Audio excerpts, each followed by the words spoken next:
One start. Okay, ఈ రోజు మనం స్టార్ట్ చేయబోయే standard Ind AS 10 events after the reporting date.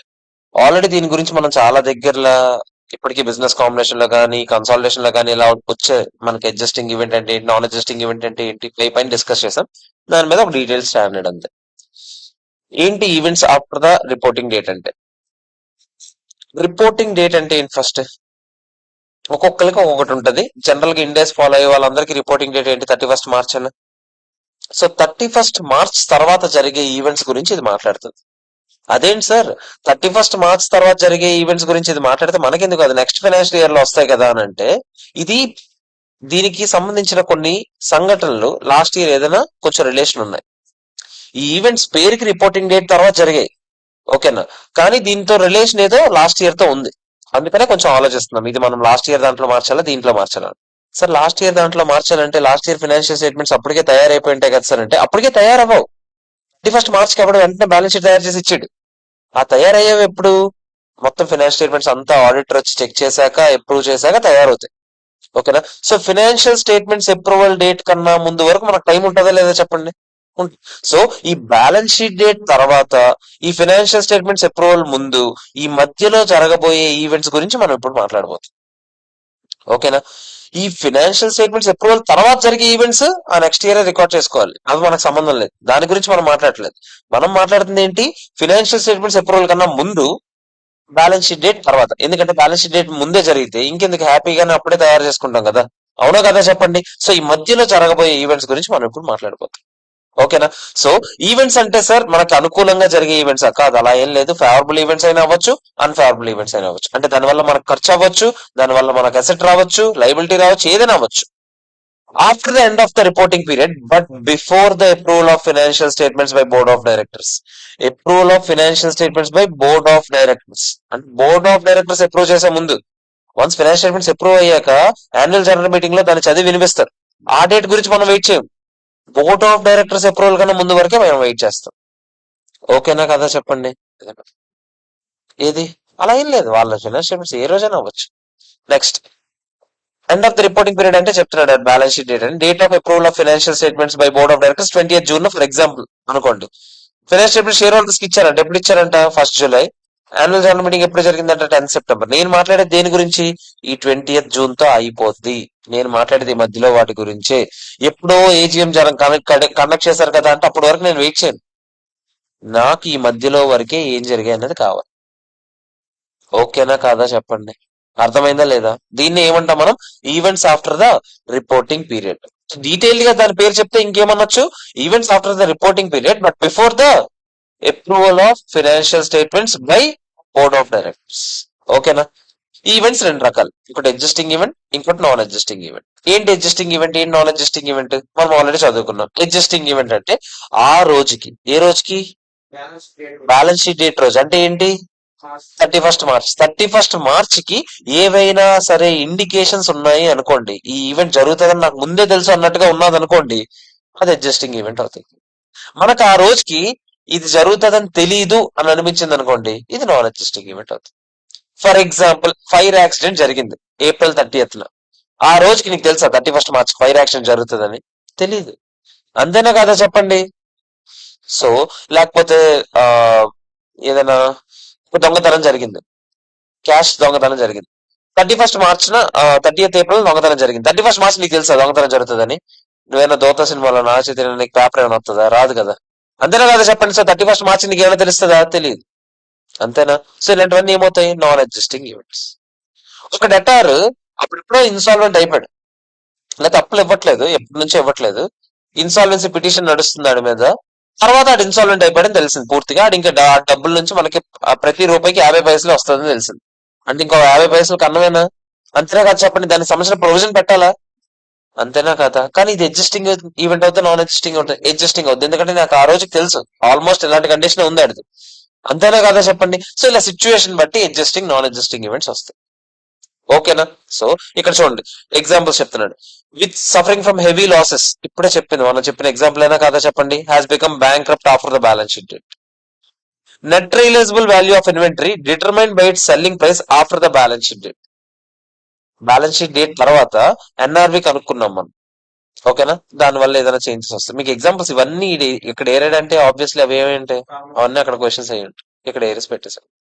Discount provided after the balance sheet date on goods sold before the balance sheet date. Balance sheet date కన్నా ముందే అమ్మామంట goods, దానికి discount తర్వాత ఇచ్చామంట అడిగి. కానీ ఇది యాక్చువల్ గా ఆ గూడ్స్ అమ్మడం అయితే ముందే జరిగిందే లేదో చెప్పండి. సో అది కూడా ఎగ్జిస్టింగ్ లోకి వస్తుంది.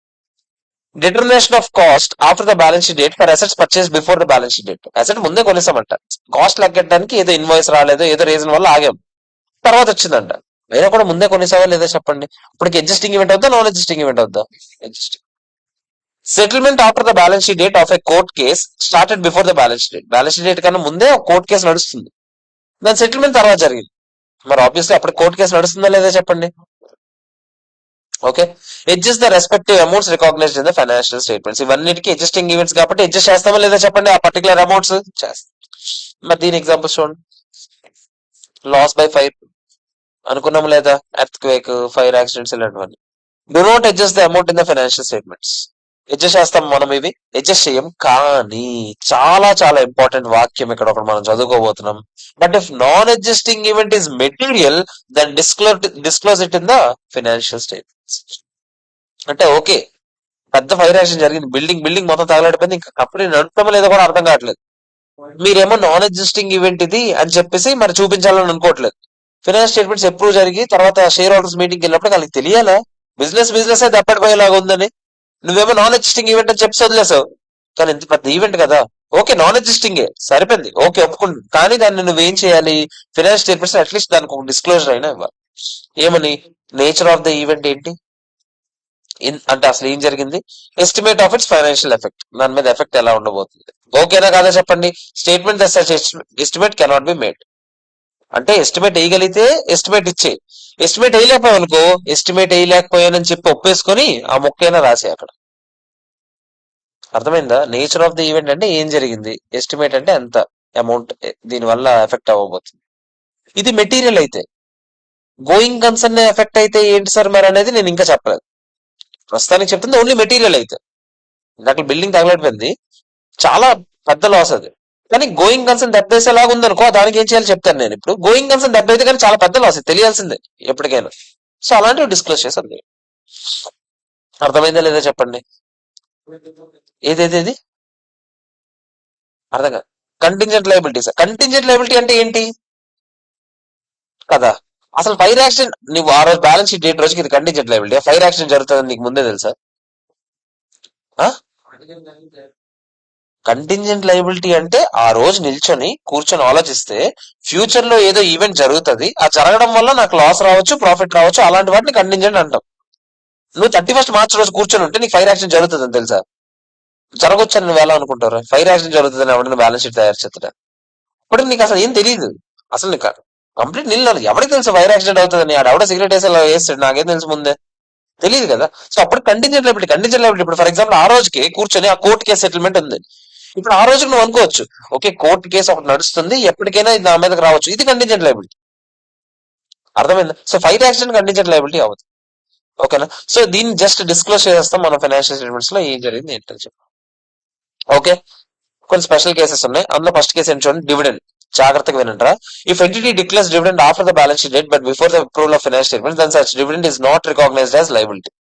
మామూలుగా మీరు ఏమంటారు, dividend after balance sheet date declare చేశారు but before approval of finance statement. మీరు ఏమంటారు, ఈ డివిడెండ్ ఏ ప్రాఫిట్ కి సంబంధించింది, లాస్ట్ ఇయర్ ప్రాఫిట్ కి సంబంధించింది, సో ఇది ఎగ్జిస్టింగ్ ఈవెంట్ అవుతుంది అని మనం అనుకుంటామా లేదా చెప్పండి.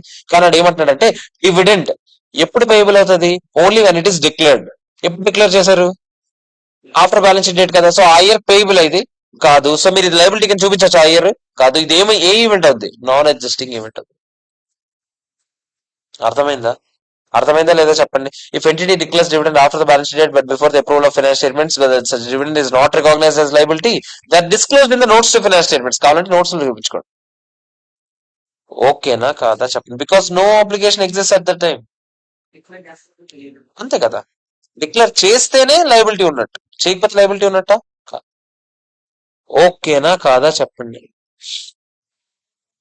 నెక్స్ట్ ఇయర్ డివిడెండ్ లో నెక్స్ట్ ఇయర్ ఎక్స్పెన్స్ లోకి వెళ్ళిపోద్ది, ప్రపోజల్ అదే అప్రాపరియేషన్ ఆఫ్ ప్రాఫిట్స్ లోకి వెళ్ళిపోద్ది. వెళ్ళిపోద్ది. అంటే మీరు ఇప్పుడు బ్యాలెన్స్ షీట్ లో ప్రపోజ్ డివిడెండ్ అని చూసారు అనుకోండి, అది పిఎన్ఎల్ లో, దాని అర్థం ఏంటది, లాస్ట్ ఇయర్ అర్థమైందా లేదా చెప్పండి. ఇప్పుడు నేను చెప్పాను కదా last and final important concept, going concern effect అయితే ఏం చేయాలి. If there are signs of entity liquidating the business, అసలు బిజినెస్ అయితే తగలడిపోతే ఇంక బిజినెస్ నడదు. After the balance sheet but before the approval of financial statements by board of directors, then entity should not prepare its financial statements on a going concern basis. Three fundamental assumptions ఏంటో చెప్పండి, accounting assumptions. Going concern, accrual, consistency. ఎక్రూవల్ అంటే ఏంటి? ఏ year ఖర్చు, ఏ year income ఆ year లో record చేయాలి, నిజంగా జరిగినా జరగకపోయినా. కన్సిస్టెన్సీ అంటే ఏంటి? ఒక అకౌంటింగ్ పాలసీ ఎంచుకుంటే కన్సిస్టెంట్ గా అదే వాడాలి, unless there is change in circumstances. Going concern అంటే ఏంటి? బిజినెస్ ఎల్లప్పుడూ నడుస్తుంది అనే ఉద్దేశంతో ఉంటాం. అందుకే కదా మనం బ్యాలెన్స్ షీట్ లో అసెట్స్ ఎప్పుడైనా కాస్ట్ మోడల్ వాడడానికి ఇష్టపడతారు. ఎందుకు? ఎప్పుడైనా బిజినెస్ ఉంటది, ఈ రోజు మార్కెట్ లో అమ్మేస్తామనే ఆలోచన ఉండదు వాళ్ళకి. కానీ గోయింగ్ కన్సర్న్ బేస్ లో తయారు చేయకూడదంటే బిజినెస్ లో ఉన్న అన్ని అసెట్స్ ని, లయబిలిటీస్ ని ఏ వాల్యూకి చూపించాలి చెప్పండి ఇప్పుడు? ఫెయిర్ వాల్యూ, అది ఆ రోజు సెటిల్మెంట్ వాల్యూకి చూపించాలి. ఎందుకంటే బిజినెస్ ఉండదు, అండ్ ఇంకా నిజాలు ఏంటో తెలియాలి జనాలకి, అన్ని చూపించాలి. Major fire incurred after the balance sheet date but before the approval of financial statements, damaging the operations of business on a large scale. మనం చెప్పిన ఎగ్జాంపుల్ ఏనా? ఓకేనా? Due to which continuity of the business is in doubt. అప్పుడు మనం ఏం చేయాలని చెప్పాను? Financial statements ని గోయింగ్ కన్సర్న్ బేస్ లో తయారు చేయొచ్చా, అది చేయకూడదా? చేయకూడదు. ఓకేనా కాదా? ఈ ఈవెంట్స్ అన్ని ఆబ్వియస్లీ నాన్ ఎగ్జిస్టింగ్ ఈవెంట్సే, అయినా కూడా చేయొచ్చా? చేయకూడదు. ఎందుకు? గోయింగ్ కన్సర్న్ ఎఫెక్ట్ అవుతుంది కాబట్టి. ఓకేనా కాదా చెప్పండి. నాకు ఒకసారి మొత్తం రివైజ్ చేసుకుందాం, అయిపోయింది స్టాండర్డ్. ఒకసారి రివైజ్ చేసుకుందాం. ఫస్ట్, ఎగ్జిస్టింగ్ ఈవెంట్, అసలు events occurring after the reporting date. Reporting date అంటే ఏంటి? Balance date 31st March. మరి ఆఫ్టర్ ద రిపోర్టింగ్ డేట్ అంటే జీవితకాలం మొత్తం జరిగేదా? ఇప్పటి వరకు గురించి మాట్లాడుతున్నాను. Before the approval of financial statements by the board of directors వరకు మాత్రమే నేను మాట్లాడుతున్నాను. ఈవెంట్స్ రెండు రకాలు, ఏంటంటే అంటే ఏంటి? ఎగ్జిస్టింగ్ అంటే ఆ రోజుకి జరుగుతుందని ఎవిడెన్స్ ఉందనుకోండి, అది ఎగ్జిస్టింగ్. ముందే తెలియదు అనుకోండి, నాన్ ఎగ్జిస్టింగ్. ఎగ్జిస్టింగ్ ఈవెంట్ అయితే మనం ఏం చేస్తాం? ఫైనాన్షియల్ స్టేట్మెంట్స్ అడ్జస్ట్ చేయొచ్చా లేదా వాల్యూస్? నాన్ ఎగ్జిస్టింగ్ ఈవెంట్ అయితే అసలు అడ్జస్ట్ చేయరు, కానీ అది మెటీరియల్ అయితే డిస్క్లోజ్ చేయండి అని అన్నాను. ఓకేనా కదా? తర్వాత డివిడెండ్స్ ఏమవుతాయి చెప్పండి? అడ్జస్టింగ్ కాదు. ఎందుకు? డివిడెండ్స్ ఎప్పుడు డిక్లేర్ చేస్తే అప్పుడే పేయబుల్ అవుతుంది కాబట్టి నెక్స్ట్ ఇయర్ ఫైనాన్షియల్ స్టేట్మెంట్స్ లో చూపించుకోవాలి. కావాలంటే ఈ ఇయర్ ఎక్కడ చూపించుకోవచ్చు? నేను నోట్స్ టు అకౌంట్స్ లో చూపించుకోవచ్చు. ఓకేనా కదా చెప్పండి. మరి గోయింగ్ కన్సర్న్ ఎఫెక్ట్ అయితే, గోయింగ్ కన్సర్న్ ఎఫెక్ట్ అయితే ఫైనాన్షియల్ స్టేట్మెంట్స్ తయారు చేసేటప్పుడు గోయింగ్ కన్సర్న్ బేస్ లో తయారు చేయొచ్చా? తయారు చేయకూడదు. అన్నిటి తొలక నెట్ రియలైజబుల్ వాల్యూస్ చూపించాలి, even though it is a non existing event. ఓకేనా కాదా చెప్పండి. క్వశ్చన్స్ లోకి వెళ్ళిపోవచ్చా నేను? అది అప్పుడు ఆబ్వియస్లీ అప్పుడు ఇంటర్మ్ డివిడెండ్ అవుతుంది, అది అలాగో రికార్డ్ చేస్తాం. ఓకేనా కదా చెప్పండి. ఇంటర్మ్ డివిడెండే కదా, రెండు యాన్యువల్ జనరల్ మీటింగ్స్ మధ్యలో డివిడెండ్ డిక్లేర్ చేస్తే దాన్ని ఏమంటాం? ఇంటర్మ్ డివిడెండే కదా. చూద్దామా నెక్స్ట్ ఇప్పుడు క్వశ్చన్స్ అనుకున్నాం కదా.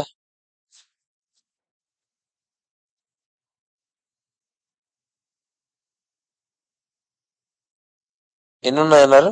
నాకు తెలిసి ఈరోజు ఒకటి వచ్చాము, కరెక్ట్ గా అయిపోకూడదు. 1 or 2? 620.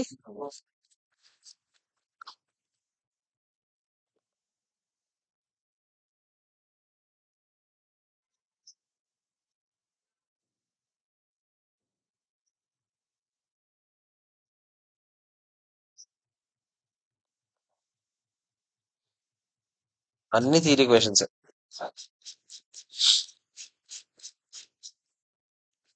చూడండి, ఇవి థియరీ క్వశ్చన్స్ కాబట్టి నేను కన్క్లూజన్స్ మీద వెళ్ళిపోతుంటాను అలాగా ఆన్సర్. మీరు మాత్రం థియరీ చదువు ఉండాలి. ఒక అట్లీస్ట్ ఆ నోట్స్ లో చెప్పిన థియరీ చదివిసినా సరిపోతుంది. దీనికి అంత తిప్పి తిప్పి ఏం థియరీ ఉండదు. ఫస్ట్ వన్ చూద్దాం. మొత్తం థియరీ ఏముండదు ఇంకా. ఫస్ట్ వన్ చూడండి, ఆన్సర్ చెప్పండి నాకు చదివేసి. ఫాస్ట్ గా మీరే చెప్తే మీకు కొంచెం ఎంగేజింగ్ అనిపిస్తుంది. What is the date of approval for issue of financial statements?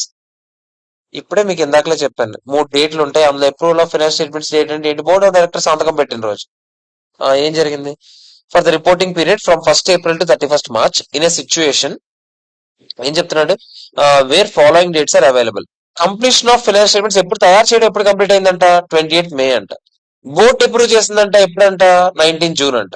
Share holders కి ఇచ్చిన date, annual general meeting, filing date ఇవన్నీ చూస్తామా? మనకి ఏ డేట్ అప్రూవల్ అంటే చెప్పండి? 19th June అవుతుంది. అయిపోయింది ఆన్సర్. ఈజీ అయినా కాదా చెప్పండి.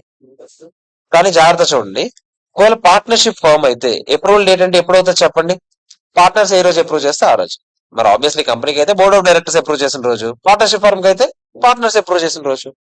అంతేనే కాదా చెప్పండి. సెకండ్ క్వశ్చన్ చెప్తారా నాకు?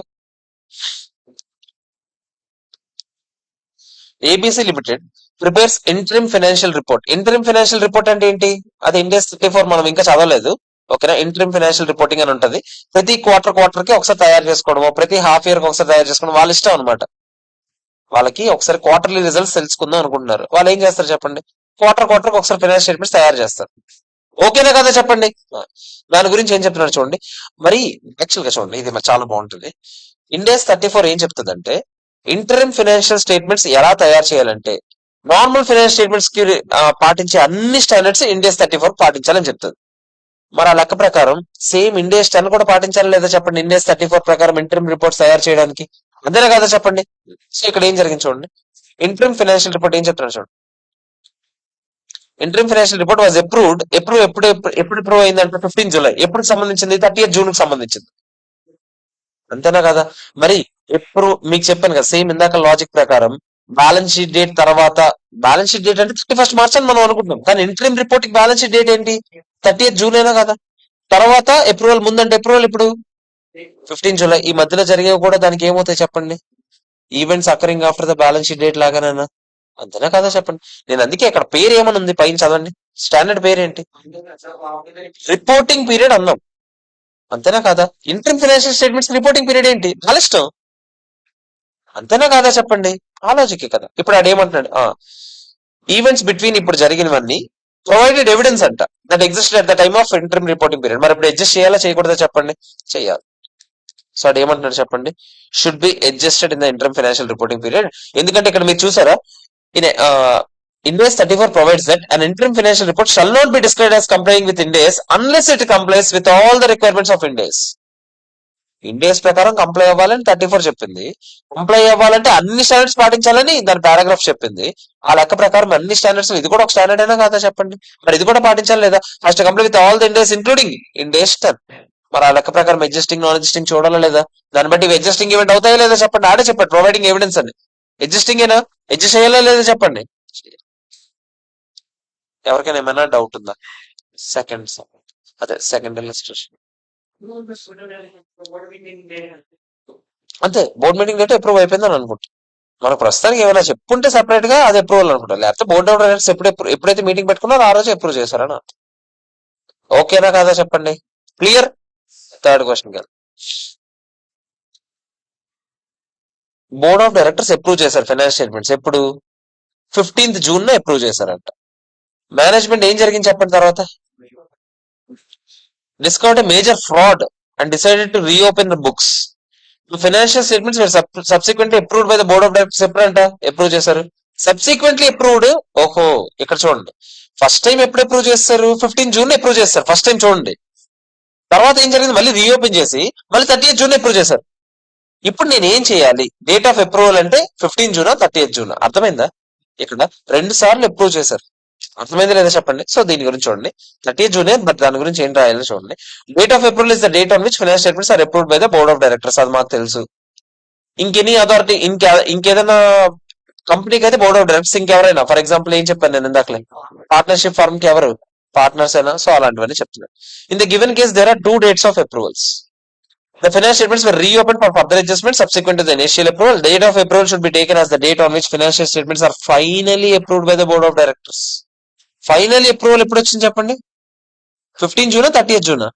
30th June. ఆబ్వియస్లీ అప్పుడు ఏ డేట్ తీసుకుంటాను నేను ఫైనాన్స్ స్టేట్మెంట్స్ అప్రూవల్ అంటే 30th జూనే అవుతుంది.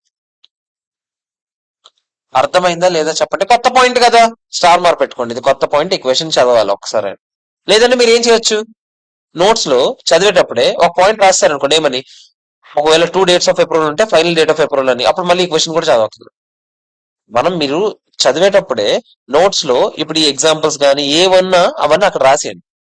అప్పుడు రేపు పొద్దున మళ్ళీ క్వశ్చన్స్ అన్ని చదవక్కర్లేదు, టైం వేస్ట్ అవ్వదు. మళ్ళీ స్టాండర్డ్ కోసం మనం టైం పెట్టుకోవాల్సిన అవసరం లేదు.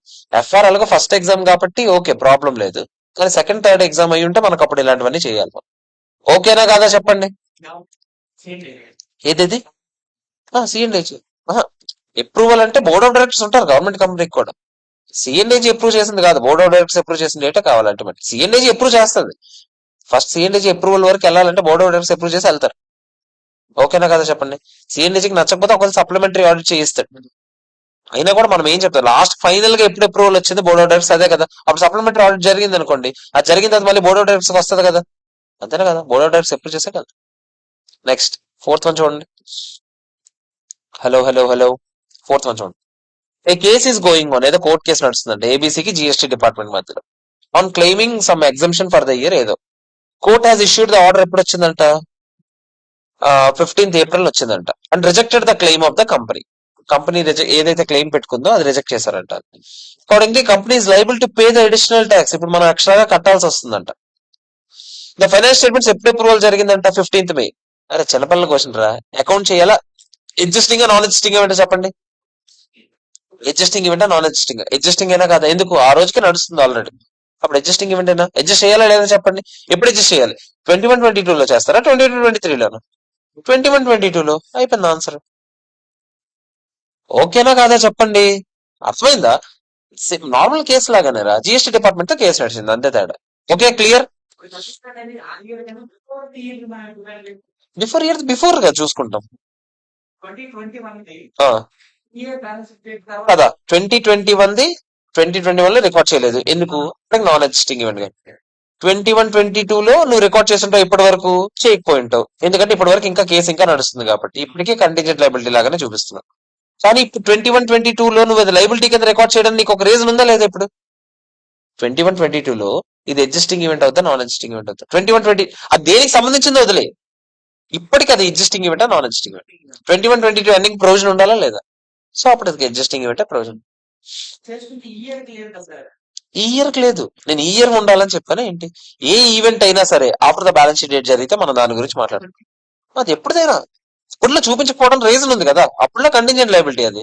ఇప్పుడు నాకు అది ప్రొవిజన్ అని తెలిసిందే, చూపిస్తాను. అర్థమైందా లేదా చెప్పండి. ఫిఫ్త్ వన్ చూడండి.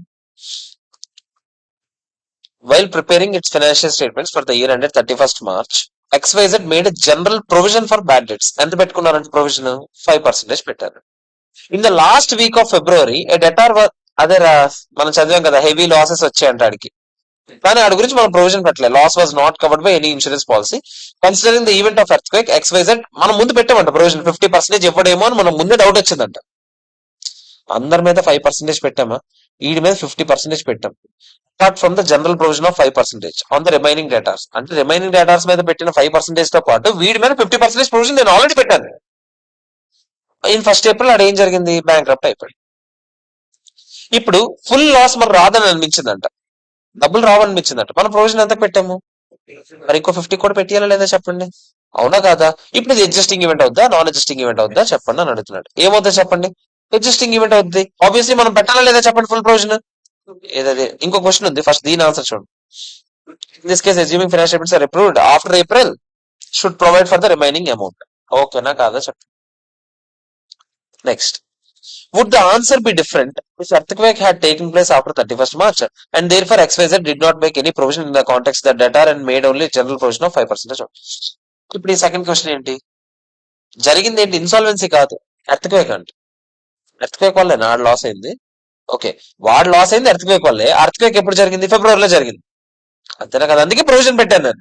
ఈసారి ఎర్త్క్వేక్ మార్చి తర్వాత వచ్చిందంట. ఎర్త్క్వేక్ వస్తుందని ముందుగానే అనుకుంటామా చెప్పండి, ముందుగానే అనుకుంటామా. అప్పుడు ఇది ఎగ్జిస్టింగ్ ఈవెంట్ అవుతా నాన్ ఎగ్జిస్టింగ్ ఈవెంట్. చూడండి ఒకసారి.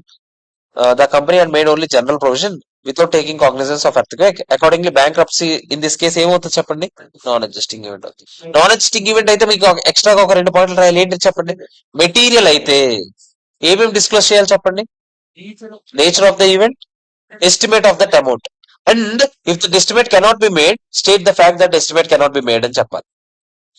చూడండి అదంతా రాసాడా లేదా, నేచర్ ఆఫ్ అమౌంట్. గోయింగ్ అసలు ఎఫెక్ట్ అయితే అసలు ఎలాగో ఎగ్జిస్టింగ్ లాగానే ట్రీట్ చేస్తాం దాన్ని. గోయింగ్ అసలు ఎఫెక్ట్ అయితే అసలు ఫైనాన్స్ స్టేట్మెంట్స్ మార్చేస్తాం కదా.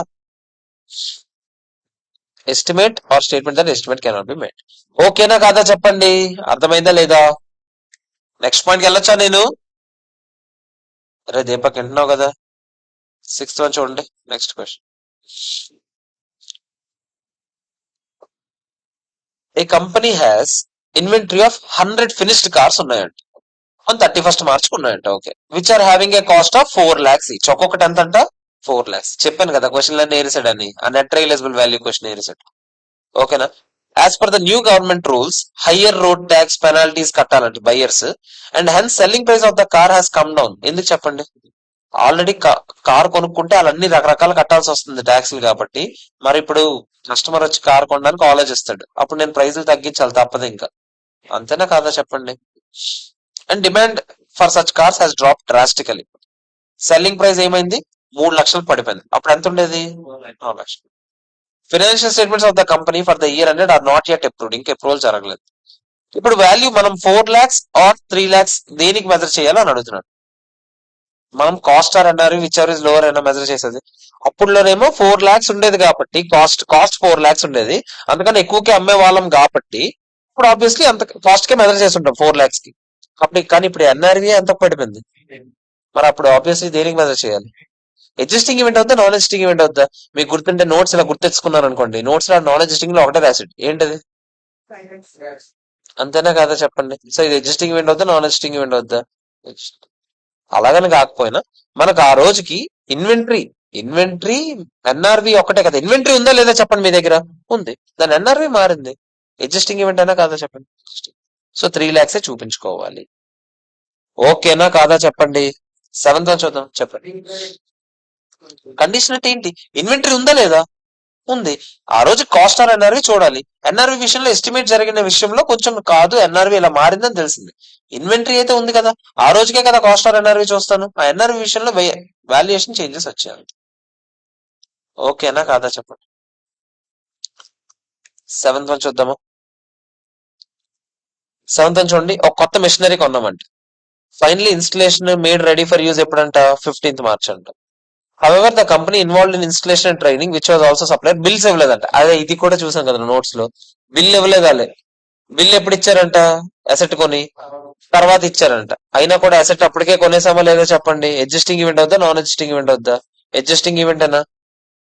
10th April బిల్స్ వచ్చాయంట. ఫైనాన్స్ స్టేట్మెంట్స్ అప్పటికి ఇంకా అప్రూవల్ జరగలేదంట. నేను క్యాపిటలైజేషన్ అడ్జస్ట్ చేయాలా లేదా అని అడుగుతున్నాడు. చెయ్యాలి. అరే ఇది కొట్రా, కంటెంట్ బుక్ లో ఎగ్జాంపుల్ లో చూడండి రా, ఇది కొట్రా, ఇది కొట్రా, ఇందాక చదివిన ఎగ్జాంపుల్ రా, ఇది కొట్రా, దాని ముందు చదివిన ఎగ్జాంపుల్ రా, అన్ని ఎగ్జాంపుల్ వాట్సాప్ పెట్టాడు రా. ఓకేనా కాదా చెప్పండి? 8 దానికి వెళ్దామా చెప్పండి. Company was form to secure tenders floated by telecom company for publication of telephone directories. Okay, అందరూ టెలికాం డైరెక్టరీస్ ఎవరు పబ్లిష్ చేస్తారనే డిస్కషన్ జరుగుతుంది. టెండర్ వేయమన్నారు, మనం కూడా వేసాం వీళ్ళు టెండర్. ఓకేనా కాదా? గవర్నమెంట్ డిపార్ట్మెంట్ కదా, టెలికమ్యూనికేషన్ డిపార్ట్మెంట్, వాళ్ళ దగ్గర టెండర్స్ వేయమన్నారు, ఎవరు టెలికాం డైరెక్టరీస్ పబ్లిష్ చేయలేకపోయినా అని. అప్పుడు ఉండేది ఆ టెలిఫోన్ బుక్లు, దాని గురించి. మనకి టెండర్ వచ్చిందంట, publishing directories for Pune circle మొత్తానికి మనకే ఇవ్వమన్నారు. 5 years పాటు మనమే పబ్లిష్ చేస్తాం. ప్రాఫిట్స్ వచ్చాయండి 5 years పాటు, బాగానే ఉంది. It bid in tenders for publication of directors for other circles కూడా మనమే వేసామంట. నాగ్పూర్, నాసిక్, ముంబై, హైదరాబాద్ ఇవన్నీ. ఓకేనా? నాసిక్ పేరు అంటే బిజినెస్ మ్యాన్ గుర్తుంది. But as per the results declared on 23rd April results declare చేశారండి, ఎవరెవరు టెండర్లు గెలిచారండి. The company fail to bag any of these tenders. ఒక్క టెండర్ కూడా మనకు రాలేదండి. ఓకేనా కాదా చెప్పండి? It's only activity till date is publication of Pune. So ఈ రోజు వరకు మనకి ఇంకా ఒకటే మిగిలింది, ఏంటిది? పూణే ఉంది కదా, ఆ పూణేదే వేసుకుంటూ పోతున్నాం. Contract contract for publication of directories for Pune will expire on 31st December 2005. మనం ఆ కంపెనీ పెట్టింది దేనికి చెప్పండి? టెలికాం డైరెక్టర్ పబ్లిషింగ్ కోసం. మన దగ్గర ఉన్నది ఒకటే ఒకటి, ఏంటది? పూణే.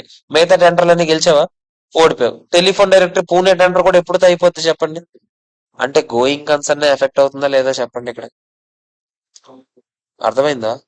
ఓకేనా కాదా చెప్పండి? ఫైనాన్స్ స్టేట్మెంట్స్ ఎప్పుడు అప్రూవల్ జరిగిందంట? 10th July 2005. అంటే దానికన్నా ముందే ఎక్స్పైర్ అయిపోతుంది. 10th July అప్రూవల్ జరుగుతుంది. 31st December కి, అంటే సింపుల్ గా చెప్పాలంటే ఇంకో 6 months లో ఎండ్ అయిపోద్ది. 6 months లో మన ఇది కూడా అయిపోద్ది. నాన్ ఎగ్జిస్టింగ్ ఈవెంట్ అంటే నాన్ ఎగ్జిస్టింగ్ ఈవెంట్, కానీ గోయింగ్ కన్సర్న్ ఎఫెక్ట్ అవుతుందా లేదా చెప్పండి? సో ఇక్కడ మీరు చూసినట్లయితే, in the instant case, since contract is expiring on 31st December and it is confirmed that on 23rd April confirm అయిపోయింది ఏంటని? No further contract is secured. అన్ని ఓడిపోయాయి, మీకు గుర్తుందా? టెండర్లన్నీ ఓడిపోయాము లేదా చెప్పండి? It implies the entities operations are expected to come to an end by 31st December. మనకి లాస్ట్ డేట్, ఆఖరి దినం. ఓకేనా కాదా చెప్పండి. Accordingly, if entities operations are expected to come to an end, entity needs to make a judgment as to whether any realistic possibility to continue is existing or not. Continue అవ్వగలమా లేదా? If the entity has determined that it has no realistic alternative of continuing the business, there are preparation of financial statements for 2004 and 5 and thereafter going concern basis may not be appropriate. అంటే ఇంకా financial statements going concern base లో తయారు చేయడం కరెక్టా? తయారు చేయకూడదు. రేపు మాపం మూస్తే బిజినెస్ కి ఆరిపోయే దీపానికి ఎలిగ ఎక్కువ అన్నట్టు అన్ని వాల్యూలు నెట్ రియలైజబుల్ వాల్యూ చూపించాం. ఎవరికైనా ఏమైనా డౌట్ ఉందా చెప్పు. అర్థమైందో లేదు? ఇక్కడ ఈ మొక్క ఎలగాలి మనకి. వీడు ఎందుకు ఇది అంతా చెప్తున్నాడు స్టోరీ? అంత పెద్ద స్టోరీ చెప్పింది దేనికి? వీడికి బిజినెస్ లేదని చెప్పడానికి రేపు పొద్దున్న. ఆ మొక్క ఎలగపోతే మనం అడ్జస్టింగ్ నాన్ అడ్జస్టింగ్ రాసి వచ్చేస్తాం, మార్కులు రావు. ఇక్కడ గోయింగ్ కన్సర్న్ పాయింట్ పడకపోతే మార్క్ అనేది రాదు. ఓకేనా కాదా చెప్పండి. రాజా ఎలగమ్మ 9th చూడండి. చిన్నపిల్ల క్వశ్చన్ అడుగుతున్నట్టున్నాడు. ఫైర్ యాక్సిడెంట్ జరిగిందంట, 40 lakhs లాస్ ఎస్టిమేట్ చేస్తారు. ఎప్పుడు జరిగింది ఫైర్ యాక్సిడెంట్? 10th May అంట. Claim has been filed and recovery of 27 lakhs. ఇవన్నీ అసలు ఎందుకు? 31st March అప్రూవల్ ఎప్పుడు? ఫైర్ యాక్సిడెంట్ జరిగిందంటే existing event non existing event? మరి అసలు ఈ క్వశ్చన్ అంతా ఎందుకు మనకి? సో అది how it should be disclosed. Balance sheet ముందు జరగలేదు చూడు. ఫైర్ ఎప్పుడు జరిగింది? ముందు జరుగుతుంది. బ్యాలెన్స్ షీట్ తర్వాత జరిగింది. బ్యాలెన్స్ షీట్ ముందే జరుగుంటే అప్పుడు ఎప్పుడు రికార్డ్ చేస్తుంటావు కదా. ఇక్కడ 31st May అదే మార్చ్ తర్వాత జరిగింది, కానీ అప్రూవల్ కన్నా ముందే జరిగింది. మనం ఏం రాయాలి చెప్పండి. ఇక్కడ మీరైతే ఏం రాస్తారు చెప్పండి. ఆన్సర్లు ఏమేమి పడి ఉంటాయి చెప్పండి. నాన్ ఎగ్జిస్టింగ్ ఈవెంట్ డిస్క్లోజ్ చేయాలి, అంతేనా? ఇంకేమైనా రాస్తారా? గోయింగ్ కన్సర్న్ ఎఫెక్ట్ అయితే అప్పుడు అది కూడా మార్చాలి. ఈ ముక్కు కూడా రాసి పనిలో పని అన్ని పని. ఫైర్ యాక్సిడెంట్ జరిగిందంటే మనం అవన్నీ రాసామో లేదా చెప్పండి. చూడండి, ఫస్ట్ నాన్ ఎగ్జిస్టింగ్ ఈవెంట్ రాసాడు, తర్వాత నేచర్ ఆఫ్ ఈవెంట్, ఫైనాన్షియల్ అదే ఎఫెక్ట్ ఒకటి ఎంతో చెప్పండి అన్నాడు. ఎఫెక్ట్ మనం చెప్పలేకపోతే మీకు గుర్తుందా? ఎఫెక్ట్ చెప్పలేకపోతున్నాం అన్న విషయం అయినా రాసిమని చెప్పాను. కానీ తర్వాత చూసారా, గోయింగ్ కన్సర్న్ కూడా చూసుకోండి అని చెప్పాడు. దాన్ని బట్టి అది కూడా అడ్జస్ట్ చేసుకొని చెప్పాను. అది కూడా యాక్చువల్ గా అది లాస్ట్ బుక్ లో ఇదిగో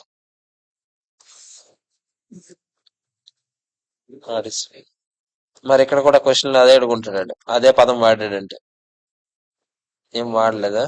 అది ఖచ్చితంగా ఎక్కడో దగ్గర క్వశ్చన్ ఉండి ఉంటుంది. ఓకేనా?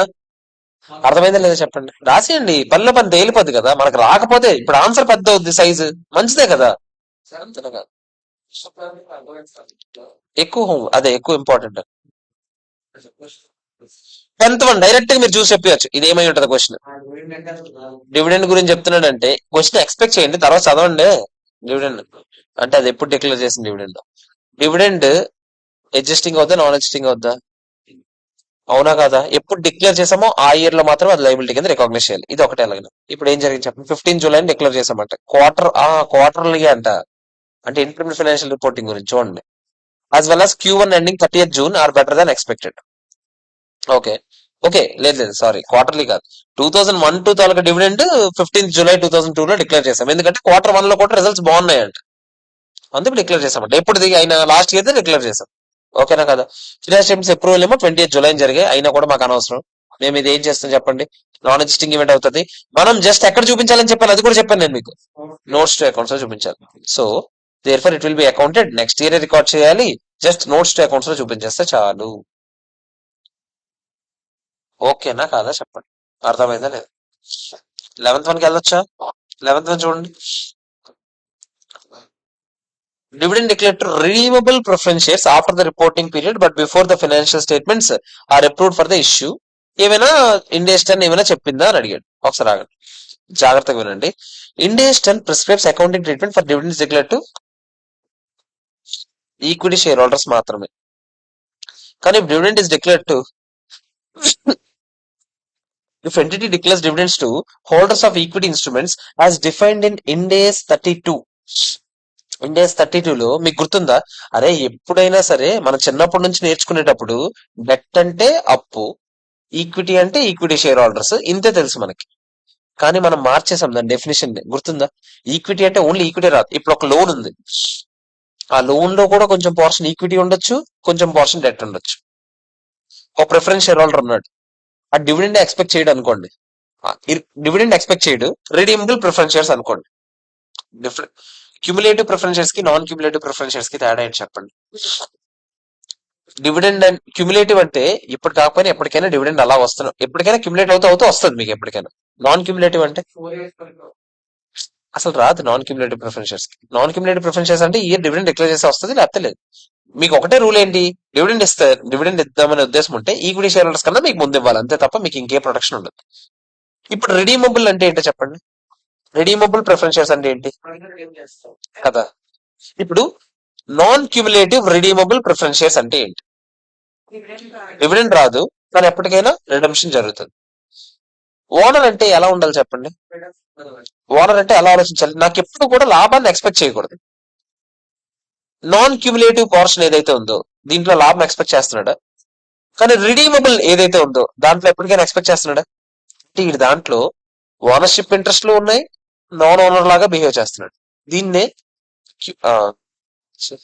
కాంపౌండ్ ఫైనాన్షియల్ ఇన్స్ట్రుమెంట్ అంటాం. ఏమంటాం, కాంపౌండ్ ఫైనాన్షియల్ ఇన్స్ట్రుమెంట్. అంటే ఒకే దాంట్లో డెట్ లాగా ఉంది, ఈక్విటీ లాగా ఉంది. అప్పుడు మనం రెండింటిని విడదీసి అకౌంట్ చేస్తాం అన్నమాట. ఇవన్నీ ఎక్కడ నేర్చుకుంటాము, ఫైనాన్షియల్ ఇన్స్ట్రుమెంట్స్ లో నేర్చుకుంటాం. కానీ మీకు ఇక్కడ ఒక ముక్క అర్థం అవ్వాలి, ఏంటి అంటే ప్రిఫరెన్స్ షేర్ అంటే ఎప్పటిలాగా ప్రిఫరెన్స్ షేర్ కాదు, అందులో కూడా ఈక్విటీ పోర్షన్ ఉండొచ్చు, లైబిలిటీ పోర్షన్ ఉండొచ్చు.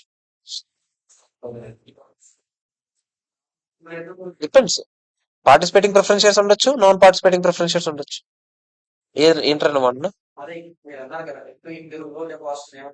Compound financial instruments అంటాయి. నాన్ అలాగేం చెప్పలేం. ఇప్పుడు నాన్ క్యూములేటివ్ ఇర్రిడీమబుల్ ప్రిఫరెన్స్ షేర్స్ అన్నాను నేను. నాన్ క్యూములేటివ్ అంటే డివిడెండ్ రాదు, ఇరిడీమబుల్ అంటే అంటే ఇది మొత్తానికి ఎలా బిహేవ్ చేస్తున్నాడు, ఓనర్ లాగా బిహేవ్ చేస్తున్నాడు, అంటే మొత్తానికి ఓనర్ లాగా ఈక్విటీ లాగే బిహేవ్ చేస్తాడు. ఇవ్వకూడదు, నేను థియరిటికల్ గా చెప్తున్నాను. ఇప్పుడు అవి ఉన్నాయని చెప్తున్నాను, నేనేం చేయగలరు మీరు. అర్థమైంది లేదా చెప్పండి, అంతే. ఓకేనా కాదా. సో దాని ప్రకారం ఇక్కడ చూడండి, ఆ ఇప్పుడు ఎవడైనా ఈక్విటీ లాగా క్లాసిఫై చేయబడిన వాళ్ళకి డివిడెండ్ ఇవ్వకపోయినంత మాత్రం, మనం ఇప్పుడే చెప్పాను నేను, ఇండెస్ట్ అని దేని గురించి మాట్లాడుతుంది, ఈక్విటీ లాగా ఉన్న వాళ్ళకి ఇచ్చే డివిడెండ్స్ గురించి మాట్లాడుతుంది. అంతేనా కదా చెప్పండి. వాళ్ళకి ఎప్పుడైతే డిక్లేర్ చేసామో అప్పుడే రికాగ్నైజ్ చేయండి అని చెప్పాం. అంతేనా నేను చెప్పింది. డివిడెండ్స్ పాయింట్ ఏం చెప్పాను నేను, డివిడెండ్స్ ఎప్పుడు డిక్లేర్ చేస్తే అప్పుడే లైబిలిటీ అవుతుంది అని చెప్పాను. అది ఎవరి గురించి మాట్లాడాను నేను, ఈక్విటీ పోర్షన్ గురించి మాట్లాడాను. అంతేనా కదా. Entity shall not recognise any dividend as liability at the end of reporting period. ఎందుకు, ఎప్పుడు డిక్లేర్ చేస్తే అప్పుడే ఇంపార్టెంట్ కాబట్టి ప్రతి ఇయర్ ఎండింగ్ లైబిలిటీ కింద చూపిస్తామా. కానీ క్యుములేటివ్ అయ్యి ఉంటే చూపించుండేవాళ్ళు.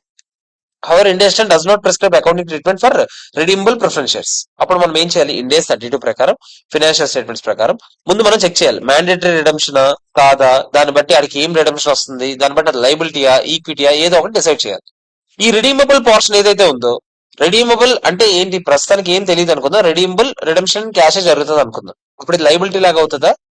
ఇక్కడ క్యుములేటివ్ నాన్ క్యుములేటివ్ వదిలేయండి, అదేం చెప్పలేదు కాబట్టి అది వదిలేయండి. ఓన్లీ రిడీమబుల్ ప్రిఫరెన్స్ షేర్స్, ఇది లైబిలిటీ లాగానా ఈక్విటీ లాగానా, లైబిలిటీ లాగా. ఎందుకు చెప్పండి, ఎప్పటికైనా రిడమ్షన్ చేయాలి, అంతేనా కదా. సో ఇది లైబిలిటీ అవుతుంది. సో వాళ్ళకి డివిడెండ్ పేమెంట్ ఎప్పటికప్పుడు రికాగ్నైజ్ చేసేయాలి ప్రతి ఇయర్ ఎండింగ్ కి. సార్ క్యుములేటివ్ నాన్ ఇవ్వలేదు క్వశ్చన్ లో, నేను నార్మల్ గా అది క్యుములేటివ్ నాన్ క్యుములేటివ్ పక్కన పెట్టేయండి, ప్రస్తుతం నాన్ క్యుములేటివ్ అనుకుందాం, లేకపోతే క్యుములేటివ్ అనుకుందాం, ఏదో ఒకటి మన పక్కన పెట్టండి. అసలు ఇవ్వలేదు కాబట్టి దాని గురించి మనం ఏం ఆలోచించవచ్చు. నేను ఆలోచించమంటే దేనికి, రిడీమబుల్ ప్రిఫరెన్స్ షేర్స్ ఓన్లీ చూస్తే మీరు లైబిలిటీ అంటారు ఈక్విటీ అంటారా చెప్పండి. లైబిలిటీ ఎందుకు చెప్పండి, ఎప్పటికైనా రిడమ్షన్ చేయాలి. లైబిలిటీ అంటే వాడికి సంబంధించిన ఎక్స్పెన్స్ ప్రతి ఇయర్ రికాగ్నైజ్ చేయాలి, ఎప్పుడో ఒకసారి రికాగ్నైజ్ చేస్తారు, ప్రతి ఇయర్ రికాగ్నైజ్ చేయాలి. ఎవరు చెప్తారు ఇది, ఇండియస్ ఫైనాన్షియల్ స్టేట్మెంట్ చెప్తుంది. ఓకేనా కదా చెప్పండి. దీనికి సంబంధం ఉందా ఇండెస్ట్ దానికి, సంబంధం లేదు. So that since interest will be charge on timely basis requirement of Ind AS is not relevant. అసలు ఇండెస్ట్ అంతా సంబంధమే లేదు, ఎందుకంటే ఫైనాన్షియల్ ఇన్స్ట్రుమెంట్ స్టాండర్డ్ చెప్పింది ఆల్రెడీ. మీరు లైబిలిటీ లాగా క్లాసిఫై చేశారనుకోండి, దాన్ని ప్రతి ఇయర్ అన్నికి చూపించండి చెప్పింది, అక్కడ మనం నేర్చుకుంటాం అదంతా. సో దీంతో ఏమైనా సంబంధం ఉందా, అసలు ఇండెస్ట్ అని వచ్చే ఛాన్స్ ఉందా. ఏ ఇయర్ ఆ ఇయర్ రికాగ్నైజ్ చేస్తారు, అది నిజంగా ఇచ్చినా ఇవ్వకపోయినా. అప్పుడు అలాంటప్పుడు ఇది వచ్చే ఛాన్స్ ఉందా. అర్థమైందా లేదా చెప్పండి. సారాంశం ఏంటంటే, ఒకవేళ నేను ఇక్కడ మాట్లాడేది ఇండియస్ 10 లో నేను మాట్లాడుతున్న డివిడెండ్స్ ఈక్విటీ వాళ్ళ కోసం మాట్లాడుతున్నాను. నన్ను ఈక్విటీగా క్లాసిఫై చేస్తే అప్పుడు మా దగ్గర రండి, ఏం చేయాలో మేము చెప్తాం. మేమేం చెప్పాము, ఎప్పుడైతే డిక్లేర్ చేశారో అప్పుడే రికాగ్నైజ్ చేయండి అని చెప్తాం. ఇక సారాంశం ఇక్కడ రాస్తున్నాను చూడండి. డివిడెండ్ మీరు ఇస్తుంది ఎవరికో చూడాలి, ఈక్విటీ లాగా క్లాసిఫై చేయబడిన వాళ్ళక, లైబిలిటీ లాగా క్లాసిఫై చేయబడిన వాళ్ళక. ఈక్విటీ లాగా క్లాసిఫై చేయబడిన వాళ్ళకి ఇండెస్ 10 ఏం చెప్పిందంటే రికాగ్నిషన్ ఎప్పుడు జరగాలి? Recognise only when it is declared. Liability లాగా క్లాసిఫై చేయబడిన వాళ్ళకి నేను మాట్లాడట్లే, ఇండెస్ 32 మాట్లాడుతుంది. 32 109 అవి మాట్లాడుతున్నాయి. అదేం చెప్పింది? రికాగ్నైజ్ చేసినా చేయకపోయినా liability recognise recognise irrespective of whether it is declared అంతే, డిక్లేర్డ్ ఆర్ నాట్ అని రాశాక so Ind AS 10 is not relevant.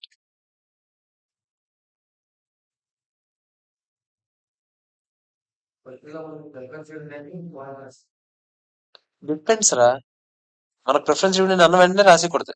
అది క్యూములేటివా నాన్ క్యూములేటివా ఒకవేళ ఇచ్చాడు అనుకో, నాన్ క్యూములేటివ్ అంటే ఏంటి? ఈక్విటీ లాగా బిహేవ్ చేస్తున్నాడు, అప్పుడు మళ్ళీ ఇందులోకి వస్తుంది. ఎప్పుడు డిక్లేర్ చేస్తారు అప్పుడే రాస్తారు. సో నేను ఇక్కడ మీకు కావాలంటే ప్రిఫరెన్స్ షేర్ హోల్డర్స్ కి క్యూములేటివ్ అని ఇచ్చాడు అనుకోండి, లైబిలిటీ లాగా అవుతుంది. సో ఏది పాటించాలి? ఇండెస్ 32 109 పాటించాలి. ఓకేనా?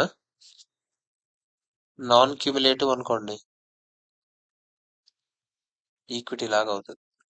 అప్పుడు మళ్ళీ ఇండెస్ 10 చెక్ చేసుకోండి.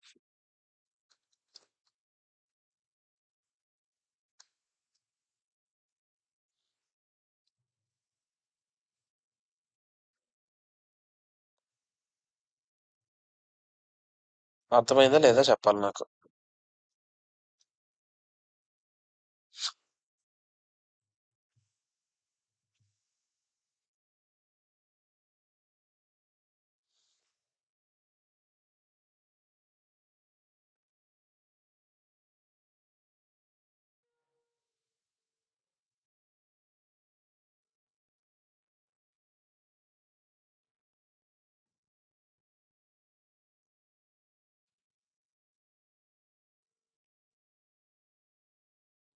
ఓకేనా అందరికి?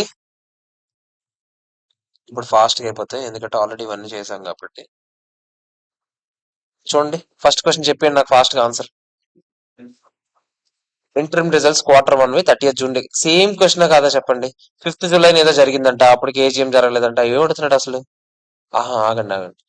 Financial statements for 2001-2 last year we approved on 15 July. Okay, what will be events after the reporting period అంటే ఏంటి? ఎప్పుడు మధ్యలో జరిగే ఈవెంట్స్ అదేంటి first question.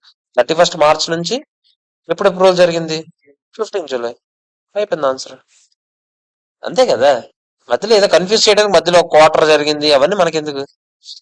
Next, ABC Limited is in a legal suit with GST department. Company gets a court order in its favor which resulted in reducing the tax liability as on 31st March. Favourable unfavourable నేను మీకు ఏం చెప్పాను?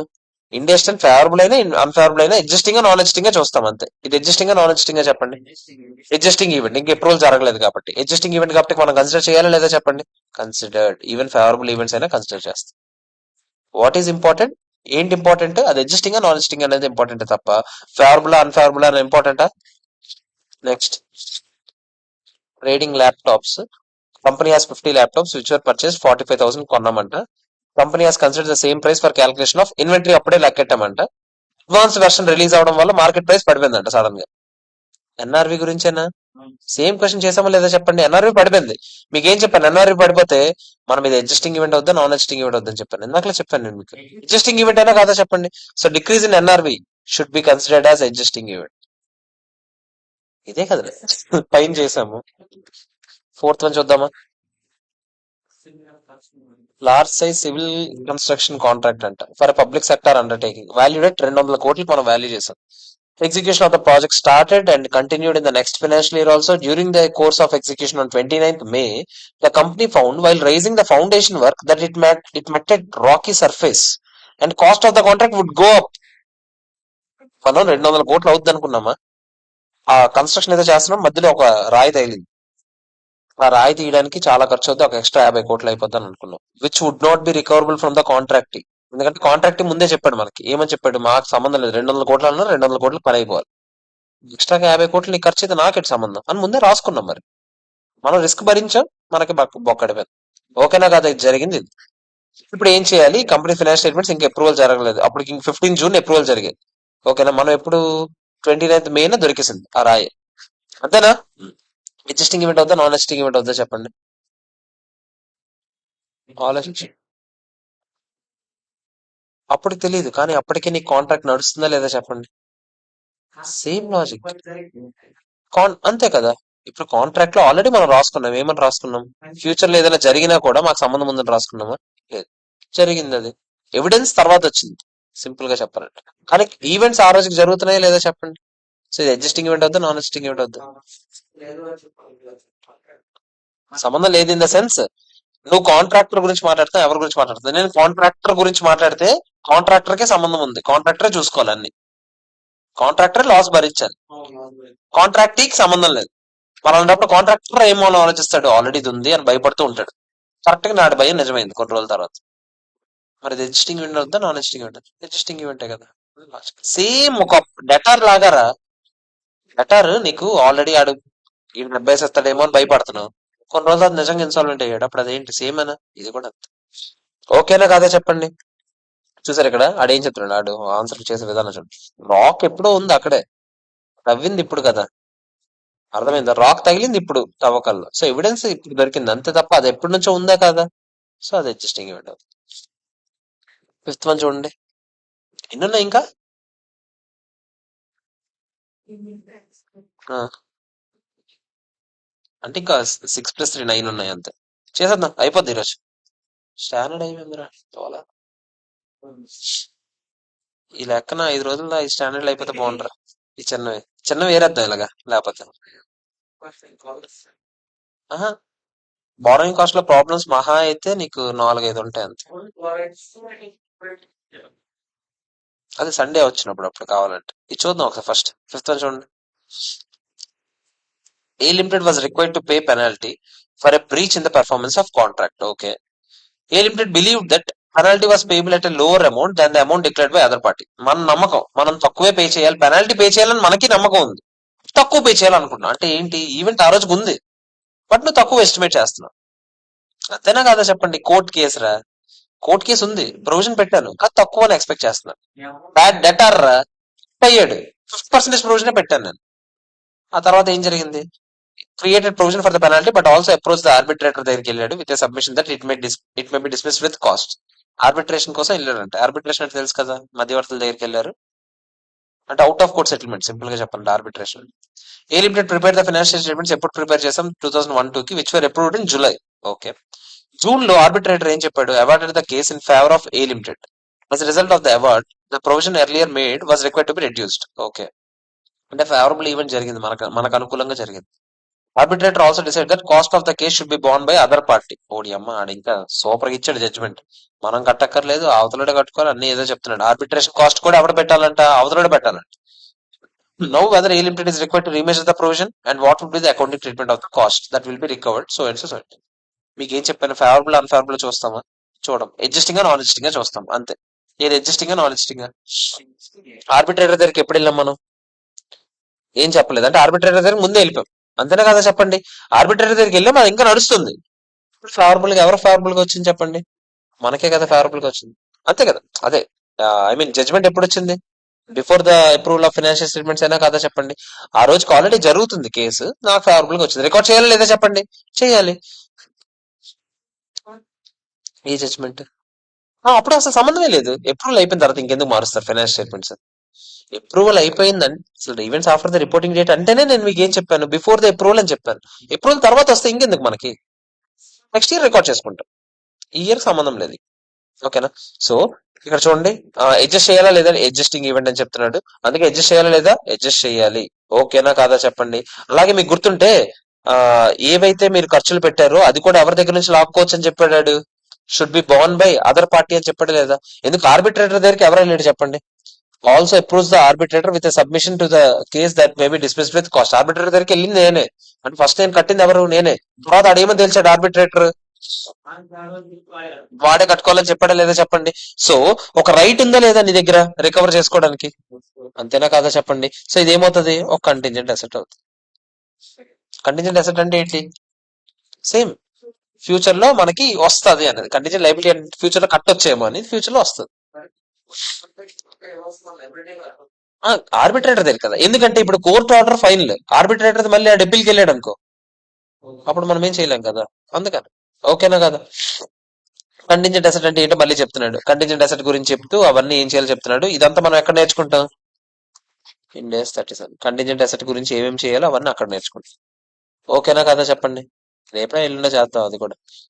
Accordingly recovery of cost recognise చేయాలి. ఇప్పుడు ultimate గా recognise చేయాలా లేదంటే మనకు అది ఒక్కటే సంబంధం. ఇండెస్ట్ ఎంత రికాగ్నైజ్ చేయాలా లేదా చెప్పండి. చేయాలి.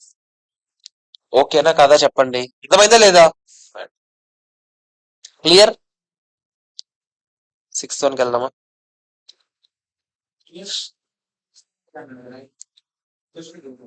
క్వశ్చన్ ఏం అడగలేదు. Already mean charge as expense. మనం ఆల్రెడీ చార్జ్ చేసాము, ఇప్పుడు తగ్గించుకుంటాం ఎక్స్పెన్స్ ని. మంది కాదు ఖర్చు ఆడదని తెలిసింది కదా. Recovery of cost, recovery of cost అంటే ఏంటి? మనం మళ్ళీ రికవర్ అవుతుంది, అది రికాగ్నైజ్ చేయాలని చెప్తున్నాడు కదా. 6th 1 చూద్దామా, వెనక నుంచి వద్దామా? మళ్ళీ వెనక నుంచి వద్దాం ఒకసారి అండి. 1 2 3 క్వశ్చన్స్ ఇక్కడ ఏంటో చూద్దాం. ఓడియమ్మ పెద్ద ఉన్నట్టున్నాయి. ఓ, వదిలే, లైన్ గానే పద. ఏ క్వశ్చన్ లైన్ గాని కాకపోయినా ఈ 10 నుంచి వద్దాం వెనక్కి. 10th చూడండి ఇక్కడ. డిమాండ్ నోటీస్ వచ్చిందంట 15 June for an additional amount of 28 lakhs from excise department నుంచి వచ్చింది మనకి notice. On account of higher excise duty levied by excise department compared to the rate at which company was creating provision and depositing the same in respect of transactions relating to financial year 2001-2 కి సంబంధించి మీరు కట్టిన దానికన్నా ఎక్కువ కట్టాలని చెప్తున్నారు excise department వారు.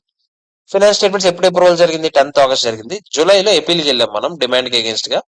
Company was expected demand would be settle at 15 lakhs only. అంటే మనకు తెలుసు ఎక్స్ట్రా కట్టాలని, మనం ఒప్పుకుంటున్నాం. 28 lakhs కాదు 15 lakhs కట్టాలని మన వాదన. ఎదవలని మనం ఒప్పుకుంటున్నాం. ఎదవలే కాకపోతే 15 lakhs వరకే ఎదవం మేము, 28 lakhs కాదని అంటున్నాడు. Should show how the above event will have a bearing on the financial statement so and so whether these events adjusting అవుతాయి, నాన్ అడ్జస్టింగ్ ఈవెంట్ అవుతాయి. అసలు ఏంటి దాని తర్వాత ఏదైనా జరిగిందా? ఏపీల్కి వెళ్ళాం అంతే,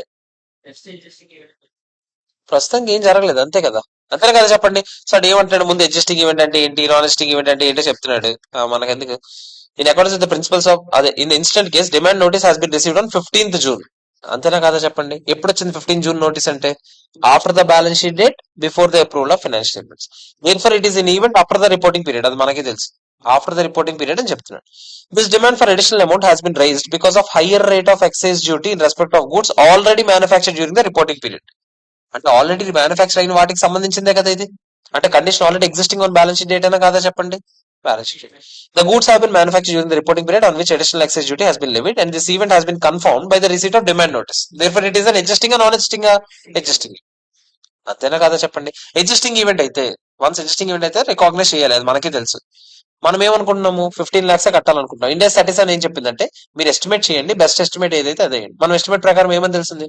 15 lakhs కాబట్టి నేను ప్రొవిజన్ ఎంత పెట్టుకుంటాను చెప్పండి. అర్థమైందా లేదా? అంటే ఇది ఇండియా 37 పాయింట్ ఇక్కడ నుంచి. ఓకేనా కాదా చెప్పండి. అర్థమైందా లేదా? క్లియర్. 9th క్వశ్చన్ చూద్దాం. X Limited was having investment in the form of equity shares in another company. Okay. After the end of the reporting period, but before the approval of financial statements, it has been found that value of investment was fraudulently inflated by committing a computation error. ఏదో fraud జరిగిందంట, తర్వాత తెలిసిందంట. Whether such event should be adjusted or not adjusted అని అడుగుతున్నాడు. Already valuation జరిగింది, దాని తర్వాత fraud జరిగిపోయింది ఆల్రెడీ. కనిపెట్టింది ఎప్పుడు? బ్యాలెన్స్ షీట్ డేట్ తర్వాత. మీకు ఇందాకలా రాయి ఆల్రెడీ ఉంది, తవ్విన తర్వాత. ఫ్రాడ్ ఆల్రెడీ జరిగింది, దొరికిన తర్వాత. Adjusting non adjusting?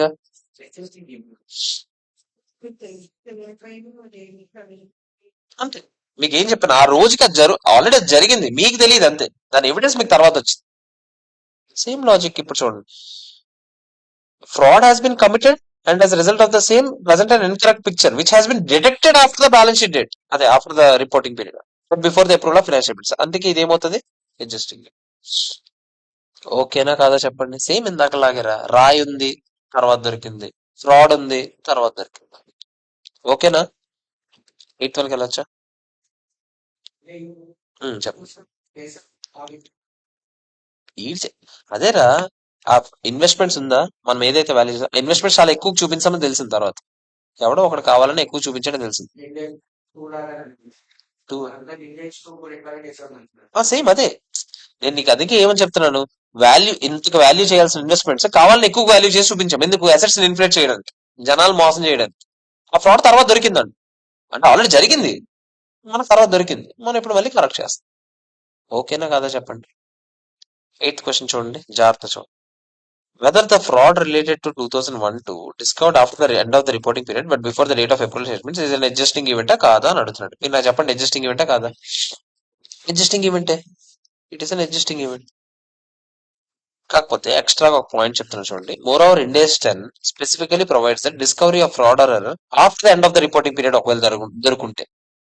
మీకేం చెప్పాను, అది అడ్జస్టింగ్ నాన్ అడ్జస్టింగ్ అవుద్ది అప్పుడు obviously. And after the end of the reporting period that shows the financial statements are incorrect is an adjusting event. అది మనకు చెప్పాం ఆల్రెడీ.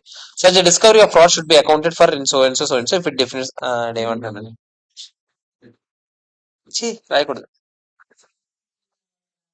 పోను కావాలంటే రాసుకో, మెటీరియల్ రాసుకోవచ్చు కానీ గోయింగ్ కన్సర్న్ అంతగా ఎఫెక్ట్ అవ్వకపోవచ్చు. కానీ చూడండి, గోయింగ్ కన్సర్న్ కూడా రాసుకో. ఇక్కడ చూడండి, ఇక్కడ పాయింట్ ఏంటంటే ఫ్రాడ్ ఎప్పుడుది? 1-2ది. ఎప్పుడు దొరికింది? 3-4 ఫైనాన్స్ స్టేట్మెంట్స్ అప్పుడు దొరుకుతుంది. సో 3-4 లో అయితే చూపిస్తారు, ఓకే. 3-4 లో చూపించేటప్పుడు ఎప్పుడు ఇది ఇందాక అడిగాడు కదా ఒకటి, సార్ ఒకవేళ పాతది అయి ఉంటే ఏం చేయాలి సార్ అని. ఈ 3-4 లోనే చూపించాలి, కానీ అది ఎప్పుడుకి సంబంధించింది? 1-2కి సంబంధించింది. సో మీరు ఇండియాస్ 8 కూడా పాటించాలి. ఇండియాస్ 8 ఏం చెప్పింది? ప్రియర్ పీరియడ్ ఐటమ్స్ కి accounting estimates, accounting errors, prior period items కూడా ఏం చేయాలో చెప్పింది. సో ప్రియర్ పీరియడ్ ఐటమ్స్ ప్రకారం ఎలా చేయాలో అలా చేయాలి. సో చూపించడం అయితే ఇయర్ చూపిస్తాం, చూపించాలి కదా, ఎందుకంటే ఇప్పుడే దొరికింది కాబట్టి ఇప్పుడే చూపిస్తాం. లాస్ట్ ఇయర్ మళ్ళీ మార్చలేం, అయినా కూడా ప్రియర్ పీరియడ్ సంబంధించింది కాబట్టి ఇండియాస్ 8 కూడా పాటించాలి ఎక్స్ట్రా. ఇది ఇయర్లీ ఎగ్జిస్టింగ్ ఈవెంట్, ఇయర్లో చూపిస్తాం. అదే కదా ఇందాకలో కూడా మనం అనుకున్నాం, ఇయర్లోనే చూపిస్తాం. కాకపోతే ఇండియాస్ 8 కూడా పాటించి చూపించండి అంటున్నాం. ఓకేనా కదా? ఇక్కడ ఈ క్వశ్చన్ ఇది ఎక్స్పెక్ట్ చేస్తానంట ఆన్సర్. అర్థమైందా? ఓకేనా కదా? సో ఈ స్టార్ మార్క్ పెట్టుకోవాలి ఈ క్వశ్చన్. 7th వన్ చూడండి. XYZ cell goods to A customer to it's customers with promise to give discount. ఇది కూడా ఆల్రెడీ అది ఇచ్చాడు, గుర్తుందా? గూడ్స్ కి డిస్కౌంట్, ముందు అమ్మిన గూడ్స్ కి డిస్కౌంట్ తర్వాత ఇచ్చినా కూడా ఆటోమేటిక్ ఏమవుతుంది చెప్పండి? అడ్జస్టింగ్ ఈవెంట్ అని ఆడ ఎగ్జాంపుల్ లో కలిపిసాడా? అదే. Sold goods 5 lakhs 17th March నుంచి 31st March లోపల. Paid that dues on 15th April with respect to sales between so and so. Finance statements ఎప్పుడో జరిగింది. డిస్కౌంట్ అడ్జస్టింగ్ ఈవెంట్ అవుతా, నాన్ అడ్జస్టింగ్ ఈవెంట్ అవుతా? ముందు అమ్మిన వాటికి డిస్కౌంట్ ఏమవుతుందని చెప్పాను? అడ్జస్టింగ్ ఈవెంట్ అయినా కాదా? అడ్జస్టింగ్ ఈవెంట్, డిస్కౌంట్ కూడా అడ్జస్ట్ చేయాలి.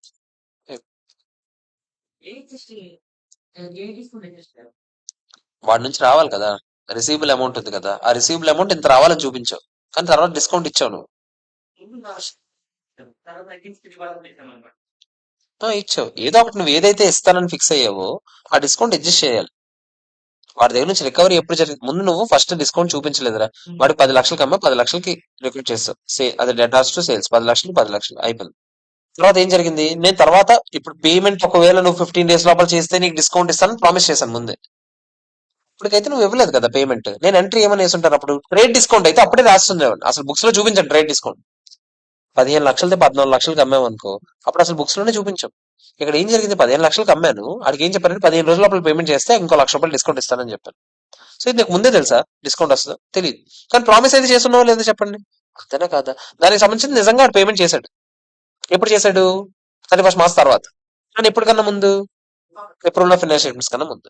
ఇప్పుడు డెటార్ బ్యాలెన్స్ 15 లక్షలు అని చూపిస్తున్నావు కదా, తర్వాత నీకు తెలిసిందా ఆడికి ఇంకో ₹1,00,000 తక్కువ ఇస్తాడని? అప్పుడు 15 లక్షలు అడ్జస్ట్ చేయాలి లేదా చెప్పండి? డిస్కౌంట్ అలా డెబిట్ కొడతారు, డెటార్ క్రెడిట్ కొడతారు, 1 lakh వేస్తారు.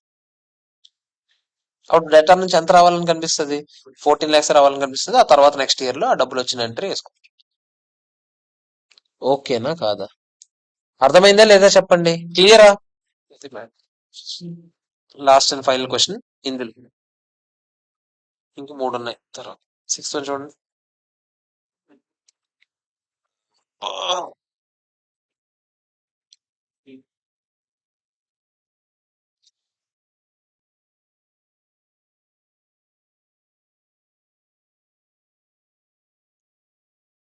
Company manufactures and supplying process control equipment is entitled duty drawback. ఎప్పుడు వస్తుంది duty drawback? With the turn over exceeds specific. To claim duty drawback company file చేయాలంట ఒక అప్లికేషన్. ఎన్ని రోజుల లోపల? 15 days లోపల. టర్న్ ఓవర్ మీట్ అయిన 15 days లోపల ఫైల్ చేయాలంట. If application is not filed then department has discretionary power. వాళ్ళు ఇవ్వచ్చు ఇవ్వకపోవచ్చు. మీరు 15 days లో ఫైల్ చేస్తే వాళ్ళు ఇస్తారు. ఫైల్ చేయకపోతే వాళ్ళ ఇష్టం. రీజన్ చూస్తారు, జెన్యున్ గా ఉంది అనిపిస్తే అప్పుడు ఇస్తారు, లేకపోతే లేదు. For the year 2001 company turn over దాటేసిందంట అనుకున్నట్టుగానే. బట్ అప్లికేషన్ ఎప్పుడు పెట్టారంట? 20th April. మామూలుగా మీకు ఎప్పటికల్లా పెట్టాలని చెప్పాను? 15 days లోపల పెట్టాలా? ఆడెప్పుడు పెట్టాడు? 20 days తర్వాత పెట్టాడు. Duty drawback has been credited by the department on 28 June duty drawback ఇచ్చారు. ఫైనాన్షియల్ స్టేట్మెంట్స్ అప్రూవల్ ఎప్పుడు జరిగింది? 26 July. ఇప్పుడు ఈ డ్యూటీ డ్రాబ్యాక్ ఎగ్జిస్టింగ్ అవుతా నాన్ ఎగ్జిస్టింగ్ అవుతుంది? చాలా జాగ్రత్త చెప్పండి, ఆలోచించుకోండి. మీకు ఎగ్జిస్టింగ్ ఈవెంట్ అంటే ఏం చెప్పాను నేను? 31st March కి మీకు జరుగుతుందని నమ్మకం ఉండాలి. అదే ఆ రోజుకి ఈవెంట్ కండిషన్ ఎగ్జిస్ట్ అయి ఉండాలి, ఎవిడెన్స్ తర్వాత వచ్చి ఉండాలి. అంతేనా కదా చెప్పండి? ఆ రోజు కండిషన్ ఏంటో చెప్పండి. 31st March రోజుకి మీరు సబ్మిట్ చేసింది ఎప్పుడు అప్లికేషన్?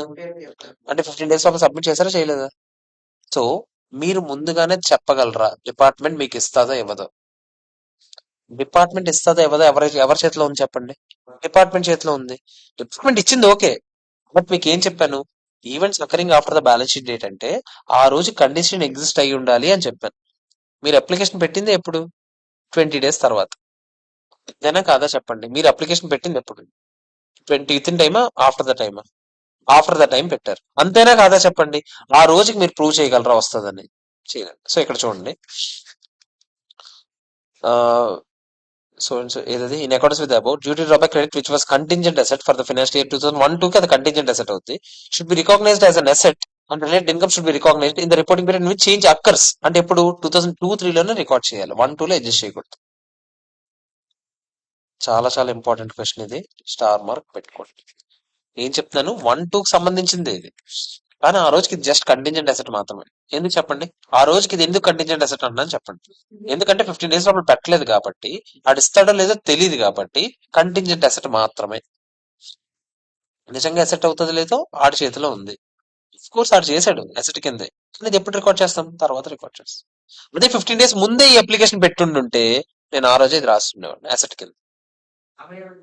Asset, normal asset. డబ్బులు రావాలి డిపార్ట్మెంట్ నుంచి, receivable to so and so income. ఉంది కదా ఎగ్జిస్టింగ్ ఈవెంట్ అని చెప్పాను కదా ఇప్పుడు. ఎగ్జిస్టింగ్ ఈవెంట్, అందుకే అప్పుడు మీరు ఎంట్రీ ఏమైనా వేస్తారు? రిసీవబుల్ టు సబ్సిడీ అనుకుందాం దీని పేరు, డ్యూటీ డ్రాబ్యాక్ కదా ఏదైతే అది, డ్యూటీ డ్రాబ్యాక్ ఇన్కమ్ అని రాసుకుంటాం. ఎంత రావాలో అంత తీసుకుంటాం. ఓకేనా కాదా చెప్పండి? అవును. ఇది 15 days తర్వాత పెట్టావా? అదే ఇది. అంతే అంతే.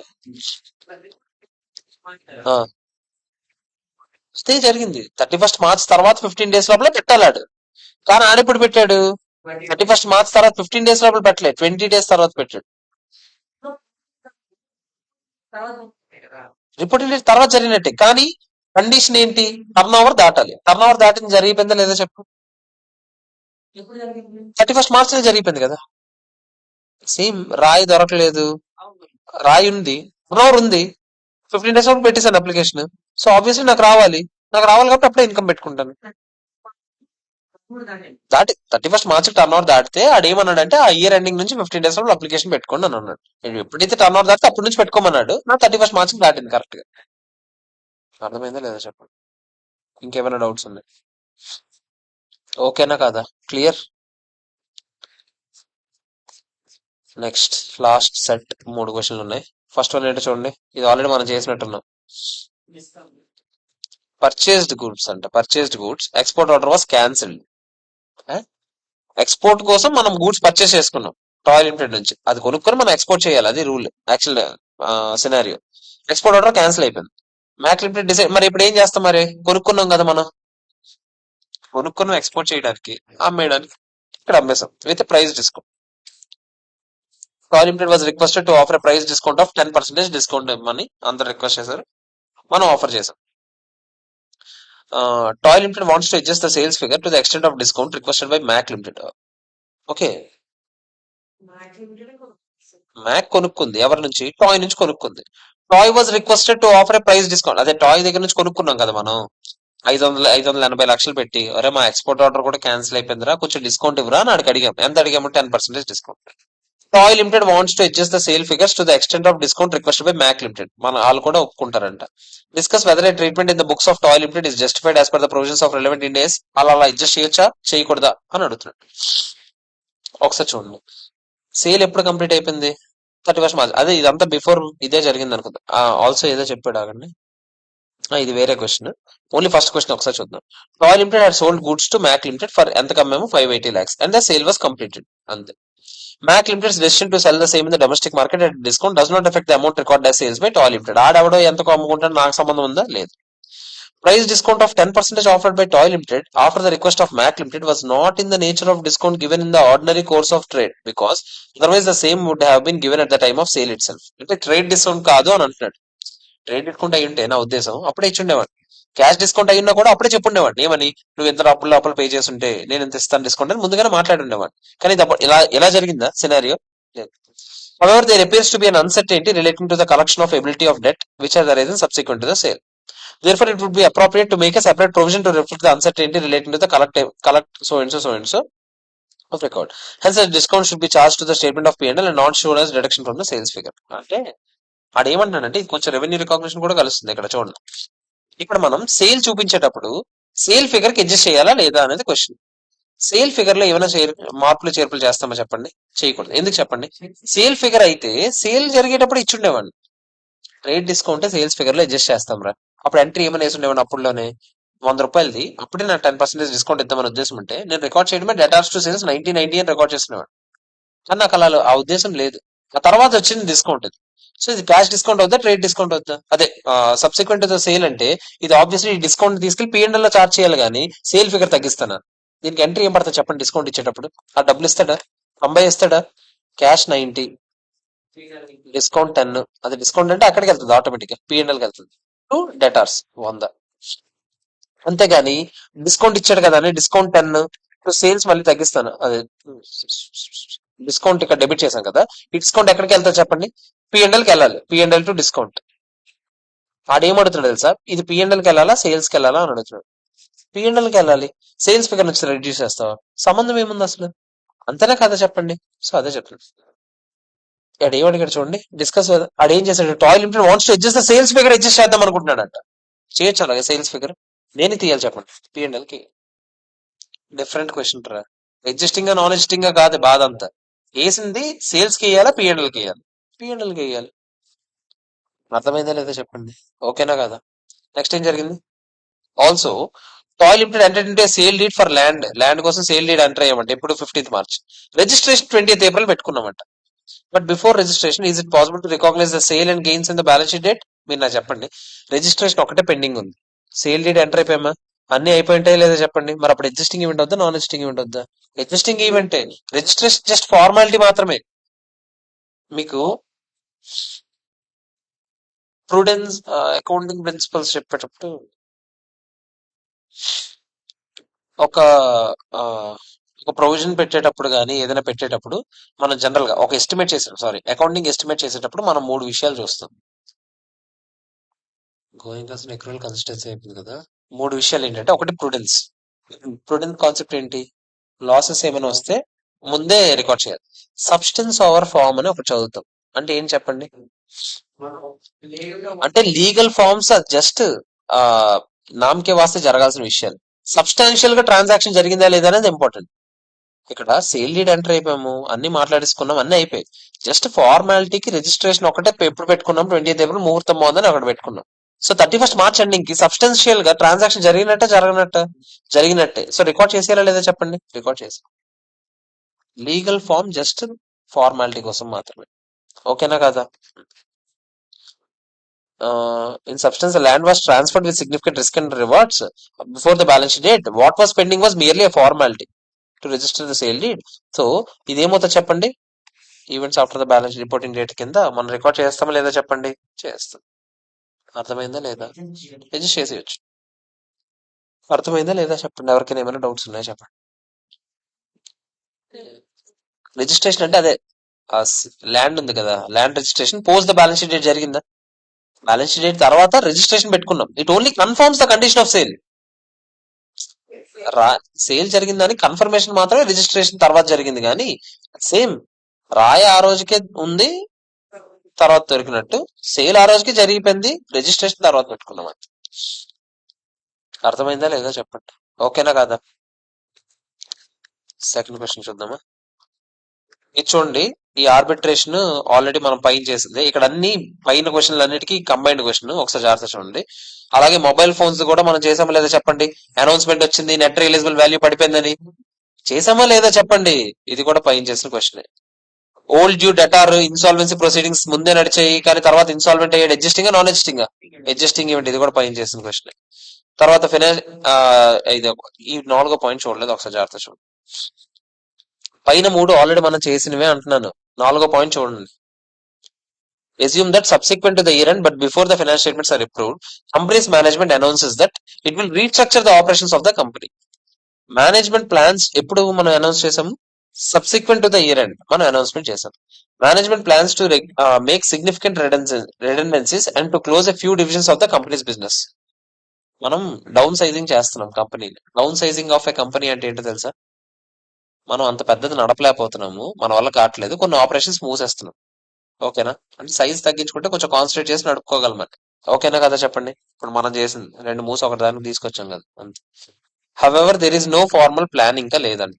Should management recognise a provision in the books if it decide subsequent to the end of the reporting? దీని గురించి ప్రొవిజన్ పెట్టాలా అని.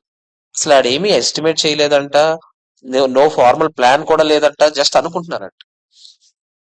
అనుకున్నంత మాత్రాన జరిగిపోద్దా చెప్పండి?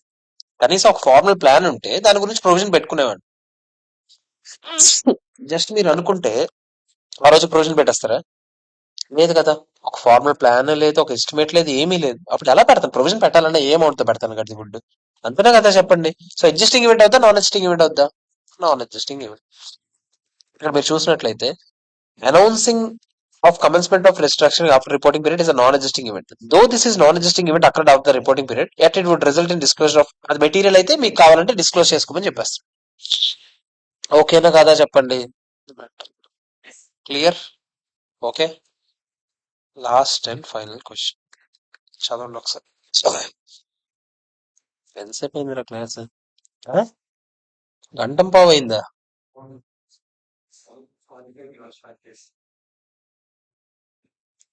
ఇది మహా అయితే పావు గంట పట్టిన, పావు గంట పెద్ద క్వశ్చన్ ఏదో ఓ ఎక్కువసేపు పట్టేలా చూద్దాం. చదవండి క్వశ్చన్ ఒకసారి జాగ్రత్త చదవండి.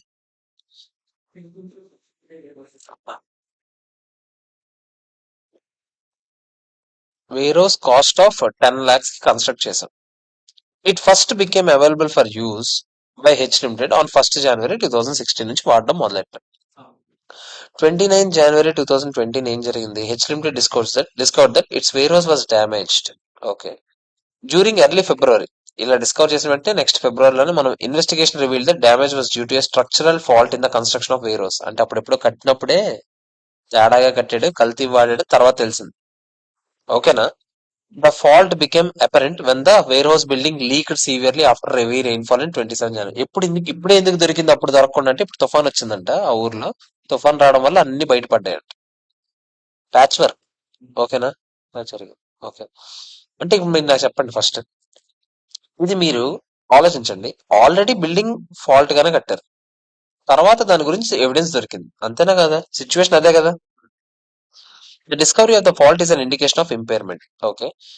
Was required to estimate the recoverable amount. Estimate చేశారంట 31st December 2019. ఎందుకు 31st December 2019 అని అన్నాడంటే ఇట్ ఫైనాన్షియల్ ఇయర్ ఎండింగ్ నాకు తెలిసి ఇదిగో 31st December 2019 అనమాట.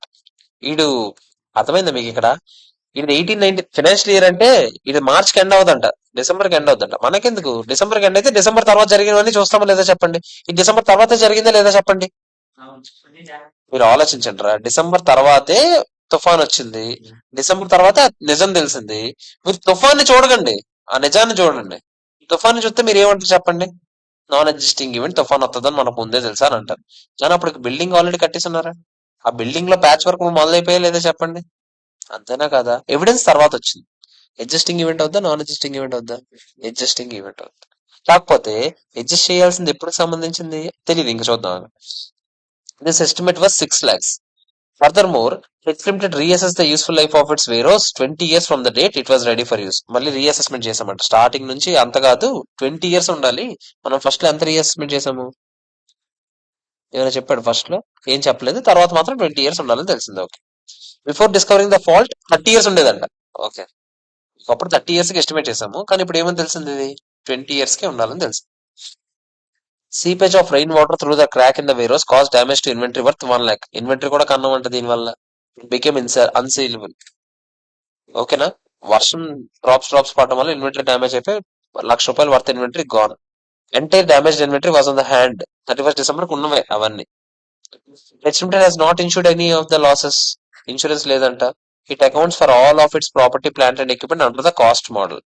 ప్రాపర్టీ ప్లాంట్ అండ్ ఎక్విప్మెంట్ వీళ్ళు కాస్ట్ మోడల్ వాడుతున్నారంట. అంటే బిల్డింగ్ మెజర్ చేసేటప్పుడు కాస్ట్ మోడల్ వాడుతున్నారని చెప్తున్నాడు. యాన్యువల్ ఫైనాన్షియల్ స్టేట్మెంట్స్ ఎప్పుడు జరిగాయి అంటే అప్రూవల్ ఎప్పుడు వచ్చిందంటే 28 February. అంటే అప్పటికే తుఫాన్ వచ్చి మనం కనుక్కొని అన్ని తెలిసిపోయింది. Prepare accounting entries. ముందు మీరు నాకు చెప్పండి, ఇది అడ్జస్టింగ్ ఈవెంట్ అవుతా నాన్ అడ్జస్టింగ్ ఈవెంట్ అవుతా? అడ్జస్టింగ్. ముందు దానికి సంబంధించిన సొల్లు ఎక్కడ రాసుంటాడు కదా, దానికి సంబంధించిన సొల్లు చూద్దాం. Damage to the warehouse is an adjusting event for reporting period 2019 since it provides the evidence that structural fault exist. తర్వాత ఎవిడెన్స్ మాత్రమే, ముందుకే అప్పుడే మనకు తెలుసు. It is an adjusting event in spite of the fact that fault has been discovered after the reporting period. So ఇది ఓకేనా కదా? ఈ పాయింట్ మనం చెప్పామా లేదా? Effect of damage to the warehouse are recognised in the year 2019 లో record చేయాలి మరి obviously. Prior period will not be adjusted because those financial evidence were not prepared in good faith and had not affected the financials of prior years. ఇప్పుడు prior period మీకు గుర్తుందా? ఆడు అడిగాడు ఎంత question. ముందు సంవత్సరానికి సంబంధించినవన్నీ ఇప్పుడు ఏం చేయాలి సార్ అంటే, అప్పుడు మనం ఇప్పుడు ఏమైనా చేయగలమా చెప్పండి? చేయలేం. కావాలంటే ఇండియా సైట్ ఫాలో అయ్యి దానికి సంబంధించిందని చూపించగలమే తప్ప అప్పుడు మళ్ళీ మార్చగలరా? మార్చలేదు. Damage of inventory due to seepage of rain water occur during the year 2020 it is a non existing event. మీరు ఇన్వెంటరీ గురించి ఏమైనా ఆలోచించాలి చెప్పండి? ఇన్వెంటరీ విషయంలో నిజం చూడకూడదు, తుఫాన్ని చూడాలి. ఎందుకు చెప్పండి? బిల్డింగ్ విషయంలో తుఫాన్ని చూడొద్దు, నిజాన్ని చూడండి అని చెప్పాను. ఎందుకు చెప్పాను? ఎందుకంటే అప్పటికే బిల్డింగ్ కన్స్ట్రక్షన్ అనేది ఫాల్టీగా జరిగింది కాబట్టి. కానీ ఇన్వెంటరీ దృష్టిలో ఆలోచించండి. ఓన్లీ ఇన్వెంటరీ ఉంది, తుఫాన్ వచ్చింది, ఏదో తుఫాన్ లో వాటర్ కారింది, ఇన్వెంటరీ పోయింది. ఇప్పుడు ఆ ఇన్వెంటరీ పర్స్పెక్టివ్ లో ఓన్లీ ఇన్వెంటరీ గురించి చెప్పండి. ఇన్వెంటరీకి ఇది అడ్జస్టింగ్ ఈవెంటా నాన్ అడ్జస్టింగ్ ఈవెంట్? ఇన్వెంటరీ ఉంది, ఇన్వెంటరీ ఉంటుంది. ఫైర్ యాక్సిడెంట్ విషయంలో బ్యాలెన్స్ షీట్ కి ఇన్వెంటరీ ఉండదా? బ్యాలెన్స్ షీట్ డేట్ కి ఇన్వెంటరీ ఉండదా ఫైర్ యాక్సిడెంట్ విషయంలో? మరి అప్పుడు ఎందుకు ఈ డౌట్ రాలేదు? బిల్డింగ్ వల్ల అయినా సరే ఇన్వెంటరీ విషయంలో ఏం చేయండి? నేను బిల్డింగ్ వల్ల బిల్డింగ్ గురించి మీరు అదంతా చెప్పండి, నేను ఇన్వెంటరీ గురించి అడుగుతున్నాను. బిల్డింగ్ వల్ల ఫాల్ట్ ఓకే, బిల్డింగ్ ఫాల్ట్ అంతా బిల్డింగ్ లో చూపించుకోండి. నేను ఇన్వెంటరీ గురించి అడుగుతున్నాను. ఇన్వెంటరీకి అది అడ్జస్టింగ్ నాన్ అడ్జస్టింగ్? ఇప్పటి వరకు మనం 2 అసెట్లు చేయలేదు, ఎప్పుడు ఒక్క అసెటే చేసాం. ఏదైనా ఇన్వెంటరీ గురించి క్వశ్చన్ అడిగేవాళ్ళు, లేదా బిల్డింగ్ గురించి క్వశ్చన్ అడిగారు. ఇక్కడ రెండింటి గురించి మాట్లాడుతున్నాను. నేను దాని గురించి ఆలోచించాలి. ఇన్వెంటరీ పర్స్పెక్టివ్ లో ఇది ఏంటి? Non adjusting event. ఎందుకు? తుఫాన్ వస్తుంది మనం ఎక్స్పెక్ట్ చేస్తామా? తుఫాన్ రాకపోయింటే ఇన్వెంటరీ బాగానే ఉండేది. తుఫాన్ రాకపోయింటే ఇన్వెంటరీ బాగుండేది, బిల్డింగ్ బాగున్నట్ట కాదు. అందుకని బిల్డింగ్ అడ్జస్టింగ్ ఈవెంట్ అవుతుంది, ఇది నాన్ అడ్జస్టింగ్ ఈవెంట్. అర్థమైంది మీకు? ఇప్పుడు ఈ తుఫానే రాకపోయింటే అయినా కూడా మనకు ఆ క్రాక్స్ దొరుకుంటే అది అడ్జస్టింగ్ అయి ఉండేది బిల్డింగ్ విషయం. కానీ ఇన్వెంటరీ అప్పుడు డ్యామేజ్ అయి ఉండేది. అందుకని బిల్డింగ్ డ్యామేజ్ అవ్వడానికి మెయిన్ రీజన్ ఏంటి? తుఫాన్ రావడమే, బిల్డింగ్ పోవడం కాదు. బిల్డింగ్ పోవడం కాదు కదరా, తుఫాన్ రావడమే కదరా అక్కడ ఇంపార్టెంట్. ఇప్పుడు తుఫాన్ రాకపోయింటే పోయిన బిల్డింగ్ పోయినట్టే ఉండేది, కానీ ఇన్వెంటరీ ఏమైనా అయి ఉండేదా? మరి అప్పుడు ఇది అడ్జస్టింగ్ నాన్ అడ్జస్టింగ్ వద్దా? అర్థమైందా? ఓకేనా కదా? చాలా మంచి క్వశ్చన్ ఇది. Since the inventory was in good condition hence no accounting has been in. దానికి ఇన్వెంటరీకి సంబంధించిన చేయొచ్చా? చేయకూడదు. Which limited must disclose the nature of the event, drain damage to inventories and an estimate. అది ఒకవేళ మెటీరియల్ అయితే మీకు చెప్పాను కదా, మీరు ఏం చేయాలి చెప్పండి? మెటీరియల్ అయితే మీరు ఏం చేయాలని చెప్పాను? Nature of the event, financial effect రెండు చూపించాలా లేదా చెప్పండి? ఫినాన్షియల్ ఎఫెక్ట్ లేకపోయింది, ఇక్కడ ఫినాన్షియల్ ఎఫెక్ట్ ఉందా లేదా? ఆ రెండు చూపించమంటున్నాను. Nature of the event 1 lakh. ఓకేనా కదా? If the damage to the warehouse had been caused by an event that occurred after the 31st December and was not due to structural default, అదంతా మనకెందుకు? Structural default వల్ల కాకుండా ఇంకేదైనా reason వల్ల, for example fire accident వచ్చింది, fire accident వచ్చి building తగలడిపోయింది, structural default, దానికి సంబంధం లేదు. అప్పుడు అది ఏమై ఉండేది చెప్పండి? బిల్డింగ్ కూడా నాన్ ఎగ్జిస్టింగ్ ఈవెంట్ అయి ఉండేది అని చెప్తున్నాడు. ఓకేనా కదా చెప్పండి? సో ఒకసారి నాకు చెప్పండి. అడిగాడు, అందుకనే అదిగో ఈ మూడో క్వశ్చన్ అడిగాడు కదా. స్ట్రక్చరల్ డిఫాల్ట్ ఒకవేళ స్ట్రక్చరల్ డిఫాల్ట్ వల్ల కాకుండా ఇంకా దేని వల్ల అయినా వచ్చుంటే అని అడుగుతున్నాడు. ఓకేనా కదా చెప్పండి. ఒకసారి జాగ్రత్త చెప్పండి నాకు. డిప్రిసియేషన్ క్యాలిక్యులేషన్ చూడండి. ఒరిజినల్ గా మీరు ఏం వేసి ఉంటారు చెప్పండి. 10 lakhs బై 30 వేసి ఉంటారు. 33,333 అయినా అంతేనా కదా చెప్పండి. డిప్రిసియేషన్ రివైజ్ చేశారు. మీరు నాకు చెప్పండి, ఇండియన్ 16 లో నేను ఆల్రెడీ చెప్పాను. చేంజ్ ఇన్ అకౌంటింగ్ పాలసీయా, చేంజ్ ఇన్ అకౌంటింగ్ ఎస్టిమేటా? ఎస్టిమేట్ మాత్రమే డిప్రిసియేషన్ విషయంలో తేడా వస్తుంది. డిప్రిసియేషన్ విషయంలో మీరు ఏమని తేల్చారు? స్టార్టింగ్ నుంచి 20 years ఉండాల్సిందే అని అనుకున్నారు. స్టార్టింగ్ నుంచి 20 years మనకు అనవసరం. ఇప్పటికి 20 years అయ్యి ఉంటే ఇప్పటి నుంచి ఇంకెన్ని ఇయర్స్ ఉన్నట్టు? 3 years అయిందా ఆల్రెడీ కన్స్ట్రక్షన్ చేసి? ఇప్పటికి ఇంకెన్ని ఇయర్స్ ఉన్నట్టు? 17 years అయినా కాదా చెప్పండి. నేను ఇది ఒరిజినల్ ఎస్టిమేట్ రా. ఇప్పుడు నువ్వు మళ్ళీ రీఎస్టిమేట్ చేసినప్పుడు ఒరిజినల్ నుంచి 20 years అన్నావు. ఈ రోజు నుంచి ఎన్ని ఇయర్స్? 17 years అయినా కాదా చెప్పండి. ఇకపై నేను దేని మీద డిప్రిసియేషన్ వేస్తాం? ఆల్రెడీ ఆల్రెడీ అది దేని మీద వేస్తుంటాడు చెప్పండి. 33,333 3 years వేస్తుంటాడు. అంటే ఎంత వేస్తుంటాడు? 1,00,000 వేసాడా? ఇంకెంత ఉంది? 9 lakhs ఉందా? ఈ 9 lakhs మీద ఎన్ని ఇయర్స్ వేస్తాను నేను? 17 years. ఎంత? 52,940. అర్థమైందా లేదా? ఇంకొక్క దాని గురించే మన బాధ. ఇదొక్కటి మనం ఎంత వేసాం ఈ ఇయర్? మనం మామూలుగా అసలు ఈ ఈ స్ట్రక్చరల్ డిఫాల్ట్ దొరకపోయినా మనం 33,333 వేసేవాళ్ళం. అంటే మనకు 52,941 వేయాలని తెలిసింది. అడ్జస్టింగ్ కదా. Adjusting non adjusting building the. Building adjusting అని చెప్పాను. అందుకే ఎక్స్ట్రా డిప్రిసియేషన్ ఒకటే మనం ఇప్పుడు వేస్తాం. అర్థమైందా లేదా? క్యారింగ్ వాల్యూ 9 lakhs మైనస్ ఈ 52,941 అంటే 847,59 ఉండాలి. రికవరబుల్ అమౌంట్ ఇచ్చాడు, మీకు గుర్తుందా? అటు రికవరబుల్ అమౌంట్ ఎంత చెప్పాడు చూడండి. ఈ బిల్డింగ్ నుంచి రికవరబుల్ అమౌంట్ ఎంత చెప్పాడు. ఎక్కడ రికవరబుల్ అమౌంట్ ఇచ్చాడు అంటే అది ఏం ఎక్స్పెక్ట్ చేస్తున్నాడు? Impairment loss. గుర్తుందా? రికవరబుల్ అమౌంట్ 6 లక్షలు, బుక్స్ లో వాల్యూ ఎంత? 847,59. డిఫరెన్స్ అమౌంట్ ఏమవుతుంది? ఇంపైర్మెంట్ లాస్ అయినా కాదా చెప్పండి. అర్థమైందా? అంటే ఈ ఎక్స్ట్రా 19,000కి ఎంట్రీ చేయాలి, ఈ 2,47,000కి ఎంట్రీ చేయాలి. ఎంట్రీస్ చూద్దామా? డిప్రిసియేషన్ టు వేరోస్ 19,000కి, impairment loss to warehouse 2,47,000. Automatic ఈ రెండు ఎంట్రీలు వేసాక బిల్డింగ్ వాల్యూ ఏమవుతుందో చూద్దామా? ఈ రెండు కలపండి. 19,608 ప్లస్ 2,47,059 రూపీస్. 266,667 అయినా 10 అదే ఇప్పటికే ఆల్రెడీ వాల్యూ ఎంత ఉంది? 9 lakhs ఉందా? ఇది 3 years అయిపోయింది. 9 lakhs నుంచి అది తీసేయండి. ఎంత వచ్చింది? ఎక్కడ తేడా వేసారు? ఇప్పుడు ఎంత వేసాం? 247 వేసామా? ఓకే, 9 lakhs ఉండేది. మనం ఏం చేసాము? డిప్రిసియేషన్ ఎంత వేసాము? ఓకే, 9 lakhs కాదు, సరిపోయింది. అయితే మనం 9 lakhs నుంచి అది మైనస్, 9 lakhs నుంచి అయితే మొత్తం డిప్రిసియేషన్ మైనస్ చేయండి. అర్థమైందా? 9 lakhs నుంచి వాడేసిన డిప్రిసియేషన్ 33,333, మనం వేసిన డిప్రిసియేషన్ ఎక్స్ట్రాగా 90,608, మొత్తం 52,941 మైనస్ చేయండి. అలాగే ఇంపైర్మెంట్ లాస్ ఎంత అనుకున్నాం ఇప్పుడే? 2,47,059 మైనస్ చేయండి. ఆటోమేటిక్ ఇది ఏమవుతుంది చెప్పండి? 6 lakhs వస్తుంది కరెక్ట్ గా. చెక్ చేయండి. 6 lakhs వస్తుంది కరెక్ట్ గా, చెక్ చేయండి. అదే కదా మనం రికార్డ్ చేద్దామని అనుకున్నాము. ఓకేనా కాదా? అర్థమైందా? చాలా చాలా మంచి క్వశ్చన్ ఇది. స్టార్ మార్క్ పెట్టుకోండి. వచ్చుండొచ్చు.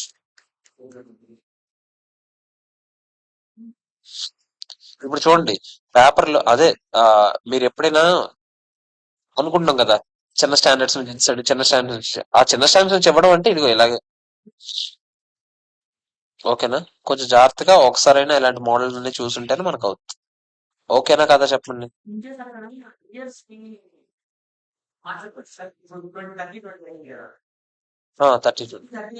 30 ఉంటే డిప్రిసియేషన్ అలాగే ఉంటుంది. డిప్రిసియేషన్ ఏం మారదు.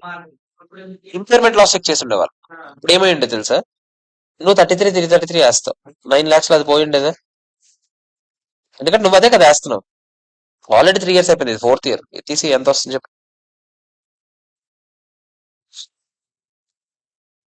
8,66,667 అన్నా. రికవరబుల్ వాల్యూ మాత్రం ఇచ్చాడా ఇవ్వలేదా? నీ ఎగ్జాంపుల్ ప్రకారం ఇచ్చాడా? 6 lakhs. అప్పుడు ఇంపైర్మెంట్ లాస్ ఎంత వస్తుంది? 2,66,667. ఇంపైర్మెంట్ లాస్ పెరుగుతుంది, అల్టిమేట్ గా అదే అవుతుంది.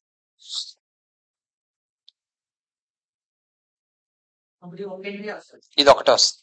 డైరెక్ట్ గా 2,66,667 వచ్చింది. అంతే, డిప్రిసియేషన్ ఎక్స్ట్రా పాయింట్ కోసం. ఓకేనా? చెప్పండి, ఎవరికైనా ఇంకేమైనా డౌట్ ఉందా? Okay, clear. ఇక్కడతో స్టాండర్డ్ అయిపోయింది. ఏ స్టార్ట్ చేద్దాం ఇప్పుడు? ఆడినెత్తలేడు, ఆడికి ఒకటే క్లాస్ కదా. పోనీ రేపు ఏం స్టార్ట్ చేద్దాం అదేం చూడండి.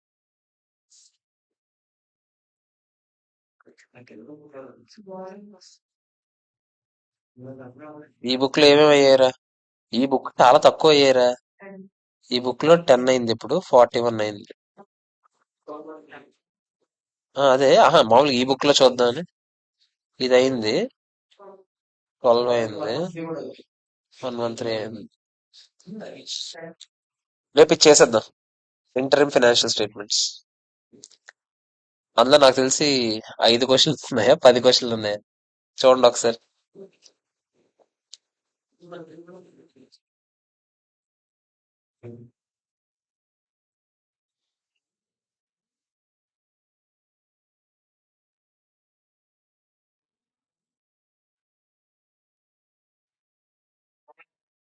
అది క్వశ్చన్. రేపు ఇంటర్మ్ చేసేసి ఇంకోటి స్టార్ట్ చేసేద్దాం, ఓకేనా? అంతే మరి. ఆ స్టాండర్డ్ నుంచి టచ్ చేయాలని అనుకుంటే ఆ పెద్ద సైజులో ఒకటి తయారు చేస్తాం. అంతే. మీకు ఉండడమే బెటర్, లేకపోతే నీకు భయపడాలి. ఉంటే ఓకే, ఇలాంటివి ఇవ్వచ్చు అని అర్థం. క్యాష్ లో టైం పడుతుంది. ఎన్ని ఉన్నాయి క్వశ్చన్లు క్యాష్ ఫ్లో లో? క్యాష్ ఫ్లో లో క్వశ్చన్లు ఎన్ని ఉన్నాయరా? క్యాష్ లో సమ్స్ కాబట్టి చాలా టైం పడుతుంది.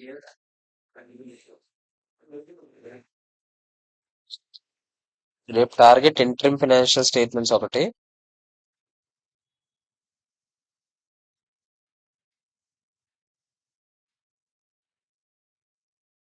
గవర్నమెంట్ గ్రాంట్ ఒకటి. గవర్నమెంట్ గ్రాంట్ ఎన్ని క్వశ్చన్లు రా? 650 పేజ్ నెంబర్ గవర్నమెంట్ గ్రాంట్.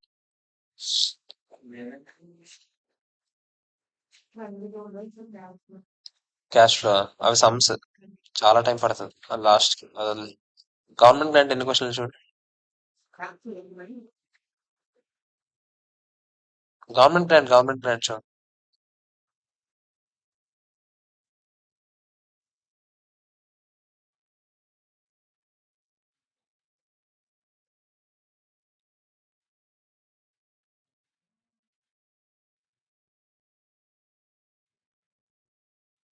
చిన్నవే కదా గవర్నమెంట్ గ్రాంట్ క్వశ్చన్.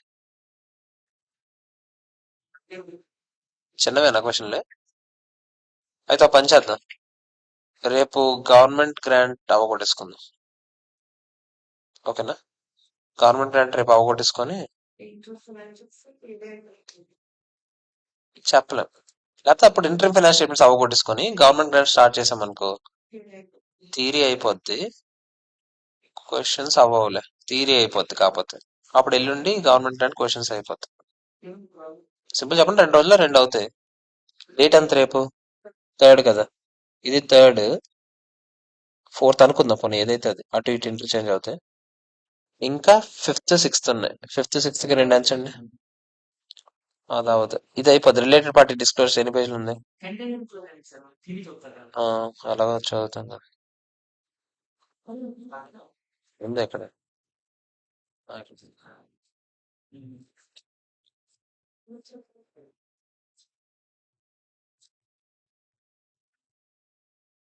ఈ 2 ఇప్పుడు అవ్వవులే, ఇది కూడా ఇప్పుడు అవ్వదు. ఎలాగో ఇవన్నీ సెలవుల తర్వాత.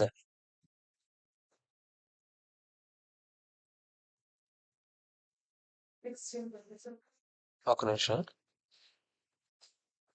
ఇప్పుడు ఏదైంది మనకి? ఇప్పుడు ఇదే కదా అయింది. ఏమంటున్నారు? నేను ఇప్పుడు చెప్పాను, రేపు ఏమవుతాయి అన్నాను. రేపు రేపు డేట్ ఎంత? రేపు ఇంటర్మ్ ఫస్ట్ అయిపోద్ది, అంటే 3rd ఇది అయిపోద్ది, 4th కి ఇది ఎండ్ అవుద్ది, 5th ఈ బారోయింగ్ కాస్ట్ ఒకటి చేసేద్దాం. 5th ఇది అవుద్ది బారోయింగ్ కాస్ట్. ఆ ప్రొవిజన్స్ కంటిన్యూడ్ లైబిలిటీస్ అది 6th అవ్వకూడదు. 6th అవుతుందా? అవదేమో, అది క్వశ్చన్లు ఎక్కువ ఉన్నట్టున్నాయి కదా ప్రొవిజన్స్. ఏంటి ఎందులో రిలేటెడ్ పార్టీ యాడ్ చేసేద్దాం. ఓకే. ఎంప్లాయ్ బెనిఫిట్స్ ఉండిపోతుంది. ఇప్పుడు ఇంకెన్ని ఉంటాయిరా? 1, 2, 3, 4, 5, 6, 7, 8. 8 చిన్నవి, 3 పెద్దవి ఉంటాయి. 3 పెద్దవిలో రెవెన్యూ రికాగ్నిషన్, లీజెస్ కలిపి 8-9 డేస్ పడుతుంది. ఫినాన్షియల్ ఇన్స్ట్రుమెంట్స్ కలిపి అదే 15 రోజులు, 3 కలిపి 15 రోజులు. ఈ 8 స్టాండర్డ్లకి 10 రోజులు వేసుకో, సరిపోద్ది. ఎందుకంటే సండే ఒకటి పెట్టుకున్నాం మనం, మధ్యలో ఒక సండే పెట్టించుకున్నాం అనుకో, అప్పుడు అయిపోద్ది ఈజీగా 10 రోజులు. అదే 23 డేస్. మనం ఎప్పుడు స్టార్ట్ అయ్యేది 19th కదా, మళ్ళీ స్టార్ట్ అవుతుంది. కరెక్ట్ గా మీకు 10th కి ఎండ్ అవుతుంది, February 10th కి. మరి ఆన్లైన్ చూసే వాళ్ళకి చెప్పాలి కదా ఈ విషయం. 7th నుంచి ఎఫ్ఆర్ అవుతుంది, 19th నుంచి మళ్ళీ స్టార్ట్ అవుతుంది ఎఫ్ఆర్. ఎంజాయ్ చేయండి పండుగ సెలవు. ఎఫ్ఆర్ అవుతుంది, ఏఎఫ్ఎం ఆగుతుంది. ఏఎఫ్ఎం 11th వరకు అవుతుంది, 12th నుంచి 19th వరకు అవుతుంది, 18th వరకు అవుతుంది. సో ఎఫ్ఆర్ మీరు ఎప్పటి వరకు ఏవేవైతే అయ్యాయో ఖాళీగా ఉండకుండా అవన్నీ యాజ్ ఆన్ డేట్ మీరు ప్రాక్టీస్ చేసుకుంటే ఈజీగా ఉంటుంది. పండుగ తర్వాత కాన్ఫిడెన్స్ తో ఉంటారు మీరు. ఆల్మోస్ట్ ఎంత చాలా అయిపోయినట్టే సిలబస్ లో. ఇది అవుతుందిరా బాబు, అదే భయం. Okay friends, bye, have a nice day.